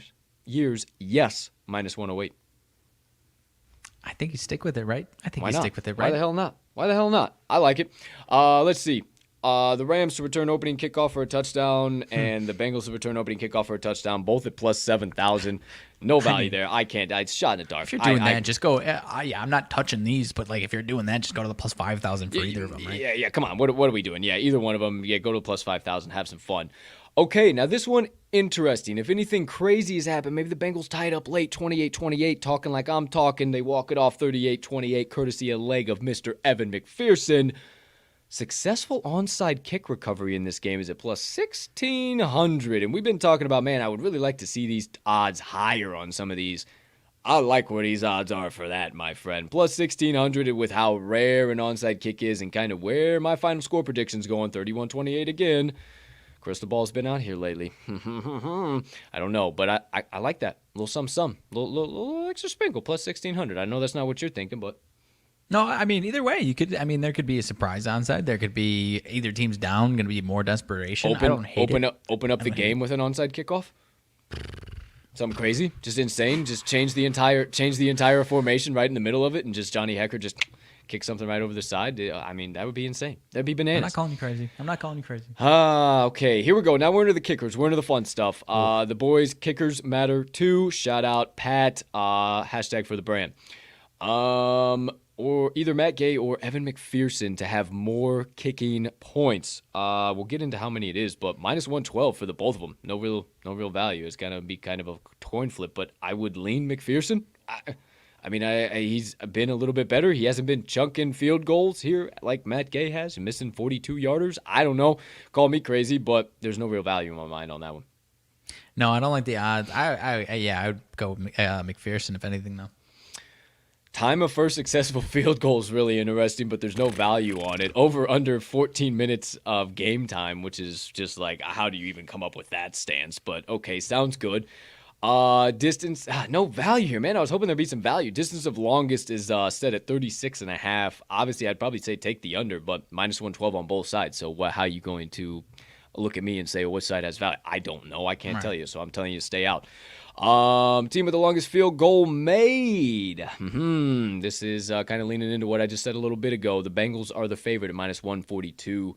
I'm not saying that Matt Gay chunks another one, but I also think that if the Bengals are down in any capacity going into halftime, maybe they got a drive going together, and maybe they're on like the 42. It's like, you know what? Let's fucking trot McPherson out there, see if this asshole can put it through. And I think he does. He put it 62, 63, 64 yards, and then all of a sudden, holy cow, he's got the Super Bowl record or something like that. So I like that. And no, Mr. McPherson, you're not an asshole. It's just how I talk sometimes. I apologize. I appreciate the hell out of you and what you do out there, Mr. Zach. But continuing on, distance of the longest successful field goal. Not the longest attempt, that was first successful. I apologize. The one I just said was 36.5. Distance of longest successful field goal is set at 47.5. I'd probably take the over there. Minus 126. It is favorite odds, but I'd probably take the over there. I mean, that just seems like I said, again, even if maybe it is Matt Gay too. Maybe they line him up going into halftime. Just let him absolutely bomb one, see if you can get it in. A little bit of redemption, especially for him too, after chunking 2 40-yarders in the playoffs so far. I mean, why not? I'm with you. Okay, moving and a grooving. Distance of the shortest successful field goal. Over under set at 27.5. Little goal line stand by the Rams D. Bengals kick it on the 5 or 6. They don't want to risk going for it on 4th down. Listen to the old analytics people. I don't know. I would go under, man. I don't know that I love the odds, but I was looking. These teams are like 2 of the least aggressive on 4th downs. Is part of it. So 100%. I wouldn't be surprised if they're, because that's a 10-yarder. That's 10 yards and in. You're at the 10-yard line. That's a 27-yarder. So 10 yards and in. I'm with you, man. I would go under if anything. Big time. Either if you're kind of thinking where I'm thinking, over 55.5, longest field goal, plus 390. I like it. Got some doggone value in there. Oh boy. I've reached my bet slip limit. I have to I have to take just a quick little I forgot to bring a through here. notepad over here. Yeah, I take a quick little what's it called? Oh, wait, what's the limit? How many you got? 25. Oh my gosh. Okay. I'm okay then. Hold on. I gotta let me scrolling down and screenshotting, because I gotta go back through and see, like, what am I actually adding, what I'm not. I can't have 25 props. Then again, the good degenerate I am, I always could, but hey. Okay, move those out of there. Now we're at 35 minutes after the top of the hour. We won't go through all the rest of these because there are still a bunch of them that I can't tell you. It's like shot in the dark with some of these punting ones. But that one over 55.5. Missed field goal in the game. Yes, at plus 106. Oh, that's something definitely. Where's your head at there? Is that worth a shot? I mean, both these guys have been, even with Matt Gay chunking, he's still been hitting these though, right? I think, but pretty sure. I don't know. I'll stay with I'm all in it for the kickers to make a long one. Give me the plus 390. Yeah. Oh, yeah. Yeah, the rest of them are kind of like missed ones. I don't really get too deep into that. Matt Gay to miss a field goal, and then McPherson to miss a field goal. Both are at plus money for yes, so I wouldn't worry about that. How about, go ahead. Extra point or field goal attempt to hit an upright, plus 350. Wait a minute. Oh, Jiminy Christmas. Plus 350. I mean, that's a sweat. Why not? That's a sweat. Plus 350. I'll add it. Let's go. You got that bad boy. That's the most degenerate thing. You're just staring at the upright and you see on the replay shit. Did that hit? Hey, I got a slip. I need confirmation. I can see it right now, dude. Hey, it's on my slip. I'm with it. Let's see. Direction of first missed field goal. Get the hell out of town. Left is minus 210, right is plus 225, and short is plus 1120. Are you shitting me right now? Hey, I actually, how you were talking, maybe they trot him out for like a 67-yarder at the end of the half, man, and it goes short. I actually, 1120, dude? Wow. I don't know. It's on the slip. Damn, Call me you, crazy. Max. I don't think these guys have been missing wide, left, or right, especially not in a freaking dome. First of all, like, you know what I'm saying, though? Maybe they even further, like, we don't like our chances for a Hail Mary, like, 67-yarder, and he goes short? Maybe. Okay, Thinking another about it. one that Thinking might have about it. some plus money value. Will there be a fake punt or fake field goal in the game? It says not including a botched snap or a broken play. So it can't be bullshit. It has to be designed. Plus 610. Plus Off the 610. top of my head, You know what? without knowing that, I don't know.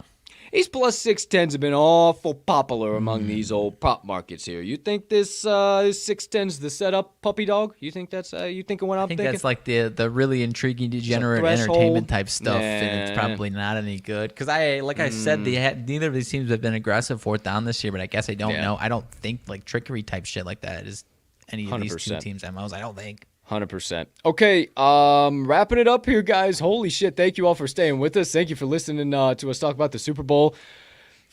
Man, I just keep going back how we started the show. Full year, just full year around the sun. I mean, holy shit. I love going back to moments like that where there's standalone events like a Super Bowl. Like, what the hell were we doing Super Bowl 2021? And to go back and look. So it's because of you guys. Thanks for stopping by. Thanks for hanging out. We'll keep it moving. Now for the player props. How about some MVP stuff? And we'll talk a little bit of some game props, and we'll get on and get out with the second half of the show. Super Bowl MVP. If they win it, it's obviously got to be Joe Burrow, right? Plus 230. For the Bengals, yes, I think it has to, right? I mean, I would say so, man, because I like the other path is essentially like somebody makes some crazy game-changing play and also has a nice game or something like that. But I think so, right? Got to be Joe Burrow, right? 100%. And then I feel like if the Rams I don't like that Stafford's the favorite, but I almost feel like it could be Kupp and he could be a solid look. What are you thinking? So this is where I was talking about with Mr. Von Miller, my friend. Not a staunch opinion. I'm not sitting here that Von Miller's the only play. It's, in my opinion, a big-ass bang-for-your-buck play where I think he should be down towards the plus 2,500s. On FanDuel, he's 3,900. I caught it somewhere else at 4,500, man. Like I said, last 7 games, 7 sacks, 2 forced fumbles, a fumble recovery, 12 tackles for loss over the last 7 games. Leads postseason in tackles for loss for the Rams and sacks, man. I personally just think it should be closer to the plus 2,500, and then he's right around 4,000 everywhere, man. I personally think low risk, high reward here. I went with Von Miller, man. And not even because he's a former Super Bowl MVP, but he's got the pedigree already. Obviously, he's not, full vintage Von Miller, but he's playing pretty damn close, about as good as he's played since that moment, man. I just think it's a nice bang for your buck. It's so rare for a defensive player to win a Super Bowl MVP and then like let alone 2 Super Bowl MVPs. I get it. Holy like cow. I said, not a staunch opinion. I think that's just bang for your buck, man. Because everyone who's thinking of in terms of defensively for the Rams, if they're talking how the people that have been echoing my statements are all Aaron Donald also plus 1,400. This is based off stats, man, and Von Miller's been putting up those stats, ironically, because of the pressure that Aaron Donald brings and attention he brings, but that doesn't show up on the stat sheet, right? So I took a little different type of swing with Von Miller there, dude. Any other position besides a quarterback to win there's a marketed, not like individually by position, but any other position besides the quarterback to win the MVP is at plus 225? So maybe you want a little bit, if you want a little bit less sweaty there, who knows? I think I'm going to stay out of the MVP altogether. The Super Bowl MVP to be on the losing team is at plus 3,500. That's very intriguing, but I have a confession to make. I love the Von Miller bang for your buck play. I accidentally fat fingered it, first of all. Not any like crazy risk amount, so I'm not like calling up the book like, please give me my money back. I accidentally fat fingered Joe Mixon as well. So I got a nice little play on both sides of both sides of things here, although I don't expect that to fat cash finger. at all. Now how please explain, how did you go about fat fingering a play that you got to put in your slip and put a wager on and So I smash fat in. fingered it first, and then was just I don't know. And then the Fat next thing fingered I it. know, I mean, you got to put what'd you do? Like you put a wager on him, and you just well, didn't so realize it was I clicked Joe on the Mixon? wrong guy, and then didn't look. I didn't double check. I don't Did you know. say like stake all straights or something? I didn't. I don't remember what I did, dude. That all I know is I was trying to hammer in Von Miller. Huh. Next thing I know, in my slip is Well, that's fucking Joe interesting. Mixon. That's I interesting. said it was a confession, okay? Hey, I'm not proud hey, of hey, it. hey! I'm just trying to get to the bottom of the doggone story here. It's a very confusing story. I am proud of the man you are for standing up on this pedestal and admitting a mistake you didn't have to, but very confusing. Well, I need to get to the bottom so of this. if you see me randomly after not talking about it for a second, gloating because Joe Mixon just won Super Bowl MVP, then you know why. That's kind of where I'm at. Okay, so now you just had to make sure you had a little sneaky slide in there just so everybody knows about it. All right, I like where you're at. Okay, into the final prop market here. We'll get things wrapped up. Game props, my friends. Both teams scored a touchdown on their opening drive. Yes, is at plus 1,040. I mean, I think I stick with where your head's at, and it doesn't get hot and heavy until about the second quarter or into the second. Gee, Christmas coffee burps coming up. Into the second half. Apologies. Yeah. If we had this for the second half, like both teams to score on their opening second half, I might be interested in that. Yeah. Either team to score a touchdown on the opening drive though is at plus 116. So that's like, how are you gonna give me that the difference in those two odds? So. Right. I'm good on that. Nothing in the number of first touchdown drives. I'm good on that too. There's so many goofy ones on this game. Shortest touchdown scored. They do have it at a yard and a half right now. The under. So obviously you can get that on the 3, on the 2, whatever, and then you get half the distance to goal penalty, and then you're on the half-yard line and this cashes. So I think they have the over at plus 116 as plus money because of that exact reason. So I think I'm going to stay away from that one altogether in general. Let's see. Los Angeles Rams first touchdown. Oh, they have it passing or any other touchdown as the 2 marks on this one. Nothing on that one. I got freaking 28 other plays here for crying out loud. I'm not finding any value in this. You got any players who score 2 or 3 plus tutties? No, I mean no. So I should I be interested in the plus money on the no? I mean, I guess not. No, I don't know. Wait, the no is at plus money. Like then I mean, I guess there's a lot of guys that could. It's because it's a double-edged sword. It's like there's a lot of guys, so it's going to be tough for someone to score. But also there's a lot of incredible talents out there where Cooper Kupp could get 2, I guess. But I'll stay away. But the no intrigues me. Dang, for plus money too, man. I mean, I like that. I don't know. I like it. It's on my slip. Total individual touchdown scores is set at 4.5. The over is getting plus money, plus 110, my friends. If it's going over, you think this total's going over, it's going to have to be at least 5 people getting the end zone. But plus 110, I don't know. Maybe they're setting you up there. Maybe I'm crazy. Yeah, I don't know. Because they do have the Rams set at 2.5 and the Bengals set at 2.5. Both the overs are getting plus money. The Bengals more severe, plus 190 for over 2.5 touchdowns. Wow, that's crazy. Let's see. Nothing else I really see there, partner. Shout anything else out if you see it, because Probably not a ton of value. This one is interesting. It's like tough to deduct in your head, I guess, but total yardage of all touchdowns scored. I mean, that either all of the touchdowns are coming from close in and it's under, or maybe you got a long one in there and this one goes over as well. But I mean, minus 158, no thanks. That one was just like an interesting one where it's like interesting conversation. How do you deduct that one? So kind of bizarre, but we talked about this one a little bit earlier on in the week, and I still like the value on it. Last play of the game to be a QB kneel is at plus 168 for the no, and I'm still kind of firm to the opinion that this is going to be a shootout. I mean, every single Bengals game has been. I don't see Joe Burrow just rolling over in his grave either way. So, and hell, it might be a walk-off touchdown by the Rams. Sure, it certainly can be as well. It very well might be, but either way, I don't see it ending in a walk-off unceremoniously. Like, both these teams have way too much of a storyline and a background and everything that's been going on for even the last few seasons with these two. Not just this season alone, the last 3-4 seasons with this storyline in between these two teams.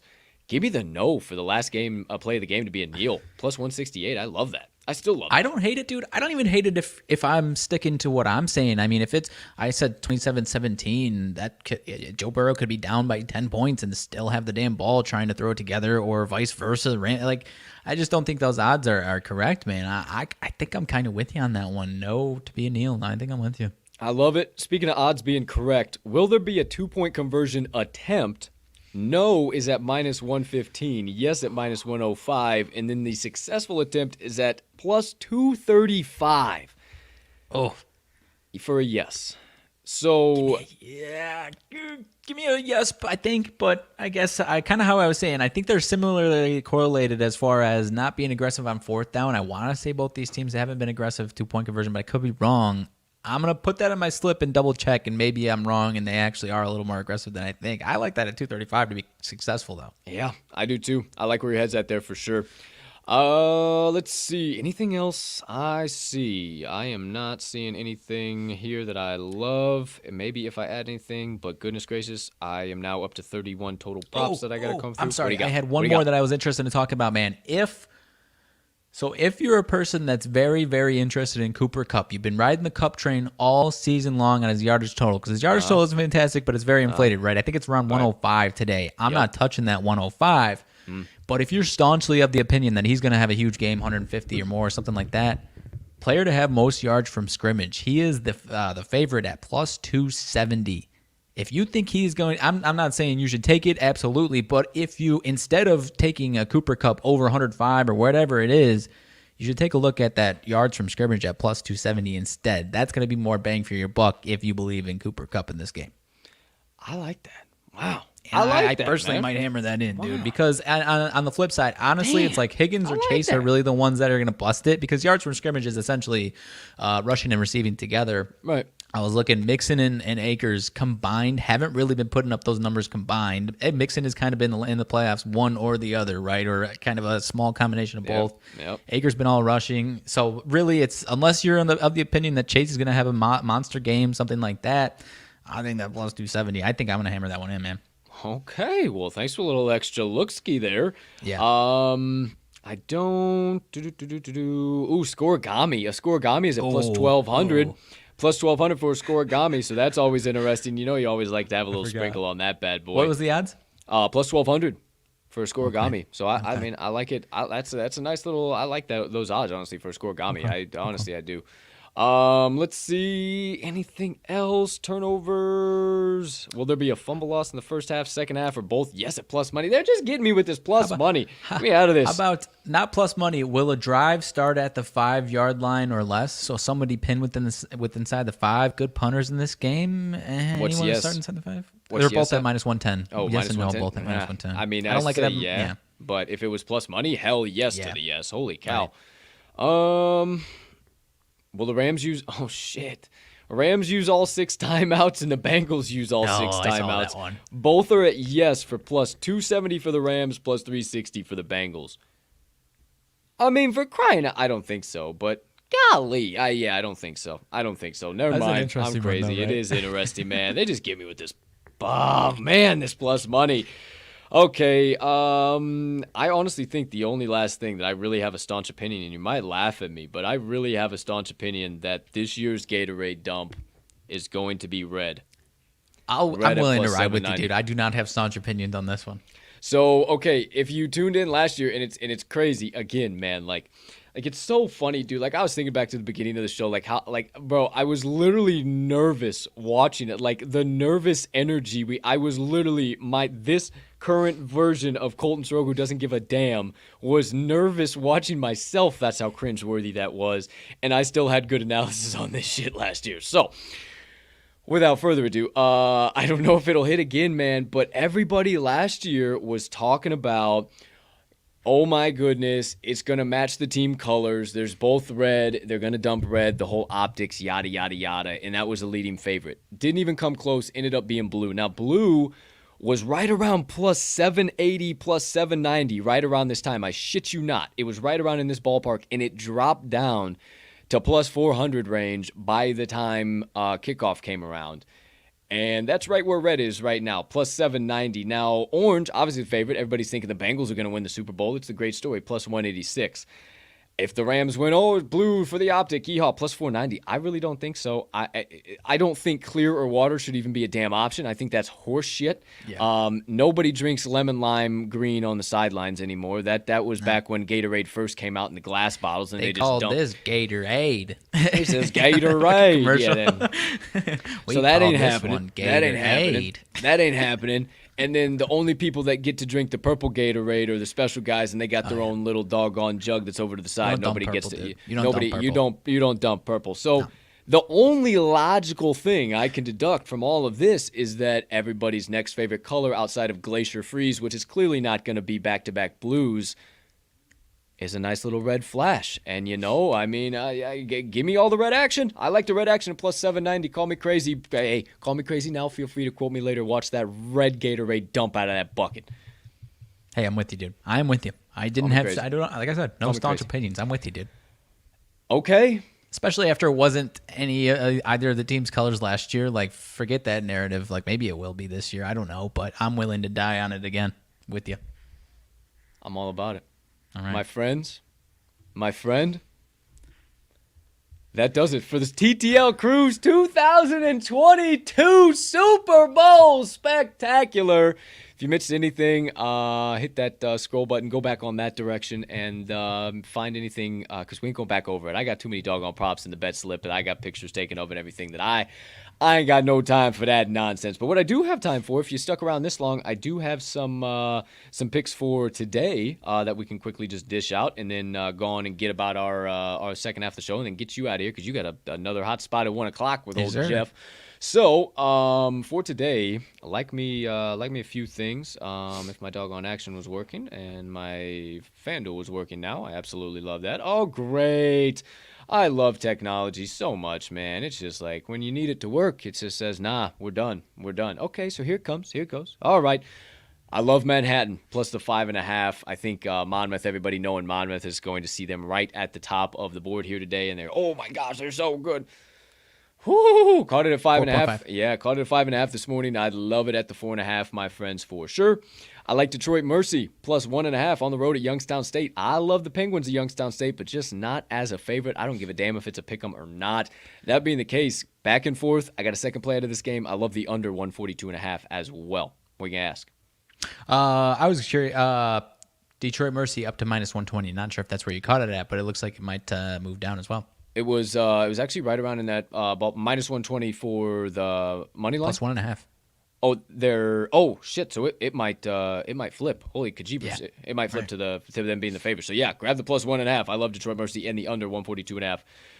Hell in a cell tonight, boys. I just don't see him losing 3 in a row. Give me Xavier minus 1.5. I don't give a damn. If this is against UConn and UConn's now back on the cover train, I'm not buying it. Xavier's not losing 3.5 or not losing 3 in a row, and they're not failing to cover 3 in a row. I got the over 139.5, St. Bonnie's and St. Louis. Yes, this has dropped down from open in 141.5, but me and my partner got totally just burnt left, right, and center on a very similar play to this earlier on in the week. So I'm playing that same trend for this week to stick firm. So over 139.5, St. Bonnie, St. Louis. And then I'm taking Fresno State plus the 6.5. If you've been following me, you guys know that I think everybody is so far gone and jaded on the Colorado State Rams. It's not even funny. I have not been bought in on them. I like them in the Mountain West, but I also think that 6.5 points is too many doggone points for the Fresno State Bulldogs. They got plenty of defense, regardless if this one is at Colorado State. Mind you, Colorado State's like 4-7 against the number on their home hardwood, so I'm not worried about it. That's my 5. I love them. I'm all about them. I'm getting them to the pay window. I need a big rebound day after getting smacked in the mouth yesterday, dude. Yeah, I do that because I could see it even perfectly for you to continue on this fade train where Colorado State gets a nice win but doesn't cover, and then people are still on this Colorado State train. It's, they didn't cover. It was a 6.5 spread. They didn't cover it. I think you got the value there, and I think you'll have value on them again the next time around too. For sure. Anything else from you as far as picks today? Did you get anything hammered in? Dude, I told you. I mean, it's not my type of college basketball board, honestly. Yeah, I like the Xavier pick. I might tell you on that one. And then I'm sticking to just taking a sideline seat on the NBA for now. Fridays, I don't know. I'm going to look to see where money's moving because I've been playing on that pretty nicely on that Friday trap type fading the public trend in the NBA on Fridays. So I'm going to see what type of money splits we got here. Didn't see anything glaring in the morning though. Bulls did drop down from like 4.5 to 3 at home against the Wolves. Oh, I've been stopping. I've been off the fade train of the Bulls. A, because it hurts my heart, and B, because their offense has been playing fucking awesome. So. right. Gonna hope to cheer them on as an actual fan tonight as well. For sure. Well, there you go. There you have it. Nothing major from Mags. Porter, how long you got as far as your sidebar, all that good jazz? I mean, get us down probably some Just a rabbit handful holes. of trivia, Super Bowl trivia. You want to bang it out? What do you think? Yeah, 2 quick hitters. All right, I'm all the way with it. So we'll just do a quick little bit here. All the hey, what you been burning on the brain, melting the heart, festering on the soul, yada yada. This beautiful February the 11th, 2022. Partner, what the hell do you got over there, good sir? All right, Super Bowl trivia, my man. Kicking it off. Super Bowls 1 and 2 were won by my pack. Who was the Super Bowl MVP of those 2 Super Bowls? Wow. Oh, jeepers creepers. You're not being a Packers fan. I'm not going to know that. Bart Starr? Yeah, Bart Starr. Oh, nice. First Okay. team. Well, I guess I I am wasn't trying gonna to trick know. you on that one. It was All just right. Bart Starr. I guess I am going to know it. Okay, Bart Starr. There we go. Check him off. All right. Hot dog. Alrighty, speaking of MVPs, Tom Brady, 7 Super Bowls, only 5 Super Bowls, not only, but you know what I mean, 5 Super Bowl MVPs of those 7. Who are the other 2 winners? One not long ago, both with the Patriots, one not long ago, and the other one Super Bowl 39 earlier on the earlier stretch there of their run. So who won the MVP in the games that he didn't win it out of his 7 Correct. Super Bowls? And he got 5. This one's difficult. Is it a defensive player on either Both one? receivers. Both receivers. Was Randy Moss one of them on one of those teams? Nope. No. I didn't know if it would be too late. Gronkowski get one of them? Nope. One very recently, wide receiver. Wide receiver, one very recently. Super Bowl 53 against the Rams, that 13-3 stinker. Had a lot of catches. I'm totally blanking. I don't know. Julian Edelman. Oh, Julian Edelman. Oh, man. New England forever. Yeah. Shout out, And then Jules. the other one, Deion Damn. Branch. That one's a tougher one for yeah, sure. I would've Deion got Branch that had a one. hell of a Damn. game. Super Bowl 39 totally against got the Eagles. Saw this one yesterday. This is the second meeting between former number 1 overall picks in the Super Bowl. Only the second time. Who was the matchup the first time around? Within the last decade, it was. Former number 1 overall picks. Oh, boy. I guess I forgot Stafford was a number 1 overall pick. Damn. Within the last 10 years, you said? Game was within the last 10 years, yep. Oh, boy. Any, I feel like giving me a hint might give it away, too. Very different styles. One of them is a Hall of Famer. One of them, I guess, is he officially a Hall of Famer? Retired within the last few years. We see him rather frequently on TV now. And the other one has been in the league, was a former MVP, was cut from a team this year. Oh, cut from a team this year. Cut from a team this year. I know Drew Brees is one of them. Right? No, he wasn't an overall pick. Oh, okay. Fuck. Peyton? Oh, that's where you're going with. We see him on Peyton TV a lot now. Cam. Peyton and Cam Newton. Oh, Broncos Panthers. Oh, shit. Okay. Nice. Very nice. I knew All the right. teams. See, if you would have said that, I probably could have got it. Damn, my mind was not This going one's more for me. I had to sneak this one. A little bit for you. 10 kick returners have returned a touchdown. Not the question, but one of them was your guy, Devin Hester. Only one of those 10 has won MVP. Any guesses as far as who it was? Judging by the look on your face, it's got to be a Packers player, but... No, not Randall Cobb. Oh, no. Okay, you're back. Thank God. Whew, You totally cut out. You were gone. Every time that happens, there's like nothing never wrong on on my your end. side, So you're yeah. just, oh no, and I'm just. Yeah, what? Oh yeah, you were gone. You're back. It's all good. Desmond Howard, ooh. former Heisman winner. Desmond Former Howard, Michigan Wolverine. Super Bowl Desmond 31, Howard. returned one in Super Bowl 31, and the Packers won. Damn. 4 teams have never appeared in a Super Bowl. Jacksonville Jaguars. Washington football team. No, they were the Skins.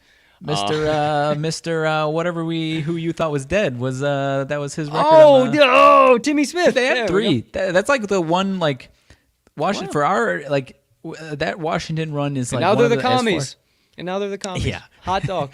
One of the forgotten like Super Bowl like solid like histories for like a decade or so. Anyways, so you got the Jags. Have never won a Super Bowl. Never appeared. Never appeared. 4 never appeared. Okay. I apologize. Just think perennial dumpsters. I'm trying, and like I'm trying to think who's like bottom back ass of the league, and I just keep like I'm going through bad teams. Damn, and every time I come to one, it's like nope. I remember them being in the Super Bowl. Now the Bengals have been in the Super Bowl. I was thinking this isn't their first Super Bowl. Bengals never won, but they have been in a Super Bowl. Yeah. Browns have been in a Super Bowl. No, Browns haven't. Browns Great are history before 1967 when. when it wasn't Super Bowl. All right, so Browns are number 2. Damn. Okay. Shit. All right. Hey, the more you know. Okay. I want to say a team from the NFC East, but no. Like I can't think. Not from the AFC West. The AFC. No. The AFC East. 2 teams that were horrible this year, actually. Doggone it. I'm blanking, dude. Detroit Lions. Oh, why? Come on. I have never made it. Come on. Detroit and the Lions. Houston Texans. It's too obvious. Both of those were just too obvious. Like, I'm just being on the spot and I'm thinking of the Lions. I was going every other doggone, holy cow, AFC South, NFC North, and we would have got right there. Goodness gracious. Lions and Texans. Okay. Oh, my. How about that? 0. I won't make you do it, but 0 wins. 0 wins. Vikings and Bills 0 for 4. Falcons, Panthers, Bengals, Chargers, Titans, and Cardinals also 0 wins. Already gave you most receiving yards in a game ever for a Super Bowl 215. Jerry Rice. Longest reception. This is a tough one. This is a fun fact. Appeared in a Super Bowl, so he didn't do it for your Bears. Appeared in the Super Bowl for your Bears. Had the longest reception of 85 yards for the Carolina Panthers just a few years before. So he's 0-2 in the Super Bowl history himself. So former Bears receiver, former Panthers receiver. You're going to have to rack your brain. It used to be, it was like a Bears fan favorite, but now he's like, I don't hear about him anymore. What? Oh, what? My brain hurts right now. My brain hurts right now, Max. Double M, MM is the initials. Come on. Wake up here, kid. MM. Former Panthers. Oh, my head hurts, Max. What are you doing to me? But MM. He's 0 for 2 in the Super Bowl. Former Bears, Muhsin Muhammad. Oh, no shit. No 85 shit. yarder for the Panthers, yeah. No shit. Yeah, goodness gracious. Muhsin Muhammad, I haven't thought about that guy forever and ever and ever. I was like, oh, look at Holy this. I was like, oh, was that for the Bears? And I was like, oh, no, actually. he's Whoa, been to it was Super for the Bowls. Look at that. Panthers. Wow, hot dog. What do you know about that? The more you learn. Learn it More here you at the TTL Pod. What else you got? That's all I got. That was the last one. Okay, well, there you go. 5 minutes after the top. We did a show here today, dude. 5 minutes after the top of the noon hour. Nice little 2 hour and 5 minute show. Hey, all of us need a little extra inspiration and motivation to get us throughout the day into the weekend, too, for sure. So I always got your back. Let's finish it up. Little motivation minutes, and we'll get on out of here for the Super Bowl Spectacular. Last but certainly not least, doggone it, I had it highlighted here, and I'll have to find it again because I had it right where I wanted to. Let's see. It is obviously the John Wooden quote of the day, but he's got a whole list of them here. And, here we go. Bango, bango. I want to make sure I said it right. There we go. So, the John Wooden quote, second of the week, my friends, to wrap it up. If you're not making mistakes, then you're not doing anything. I'm positive that a doer makes mistakes. If you're not making mistakes, then you're not doing anything. I'm positive that a doer makes mistakes. So my friends, that's what I talk about all the time. Go chase your dreams, chase your passions, take some risks. Don't be afraid to fail. Don't be afraid to make mistakes. I mean, that's kind of the beauty about getting into podcasting. You can't be afraid to make mistakes. You can't be afraid of if people are watching your mistakes. So what? So who cares? Who the hell cares?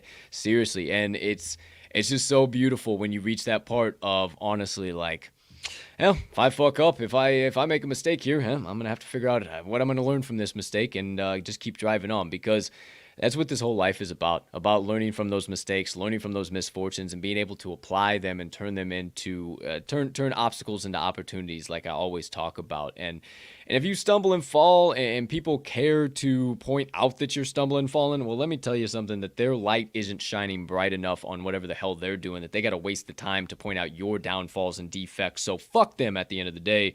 So sorry if that's brash, but they can all pound sand really when it comes down to it. So I've said it before, but there are no failures. There are no mistakes. And that's what he's saying there. If in more of a perspective, if you're a doer, if you're just out there doing, you're going to make mistakes. You're going to mess up. You're going to fail at some stuff.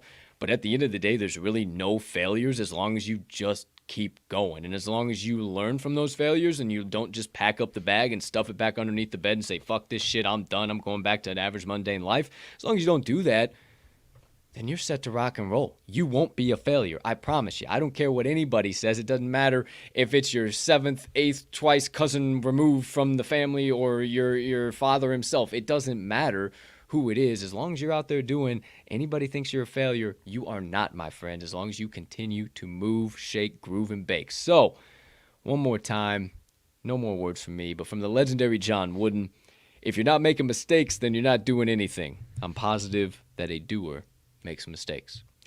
And that does it for my motivation minutes of the day.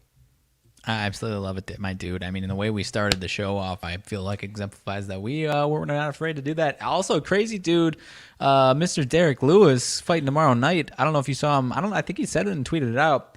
People who avoid failure also avoid success. So, how about weird that? Tie in there, but how about that? How about that? Yeah, man. It's really something that's really special to me. And yeah, man, like I shit you not. Beginning of the show, like I have not got nervous on a show. Like I don't give a fuck. Like cool, awesome. I'm a dumbass, and I've come to terms at it at this point in time. And I'm just here.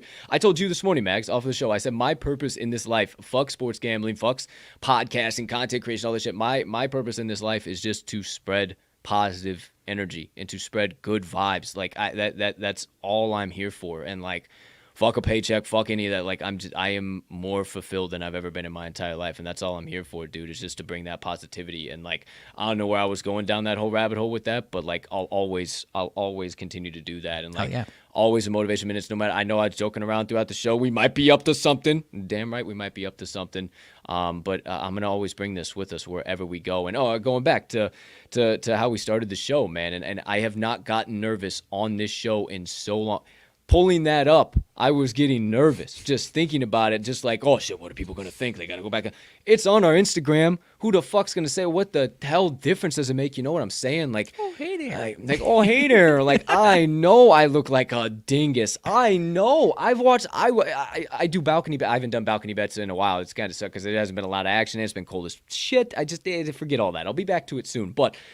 I look at some of those videos that I first did. I'm just like, oh my goodness. Like now it's just hit it and I start talking. Like I don't think about what goes into the mic, and sometimes it's a fatal downfall on mine. But hey, now I just go. So it's just the power of, and that's really what I wanted to accomplish here today is where we were, where we're at, and where we're going. And I can't wait to be able to see where we're at Super Bowl 2023. So.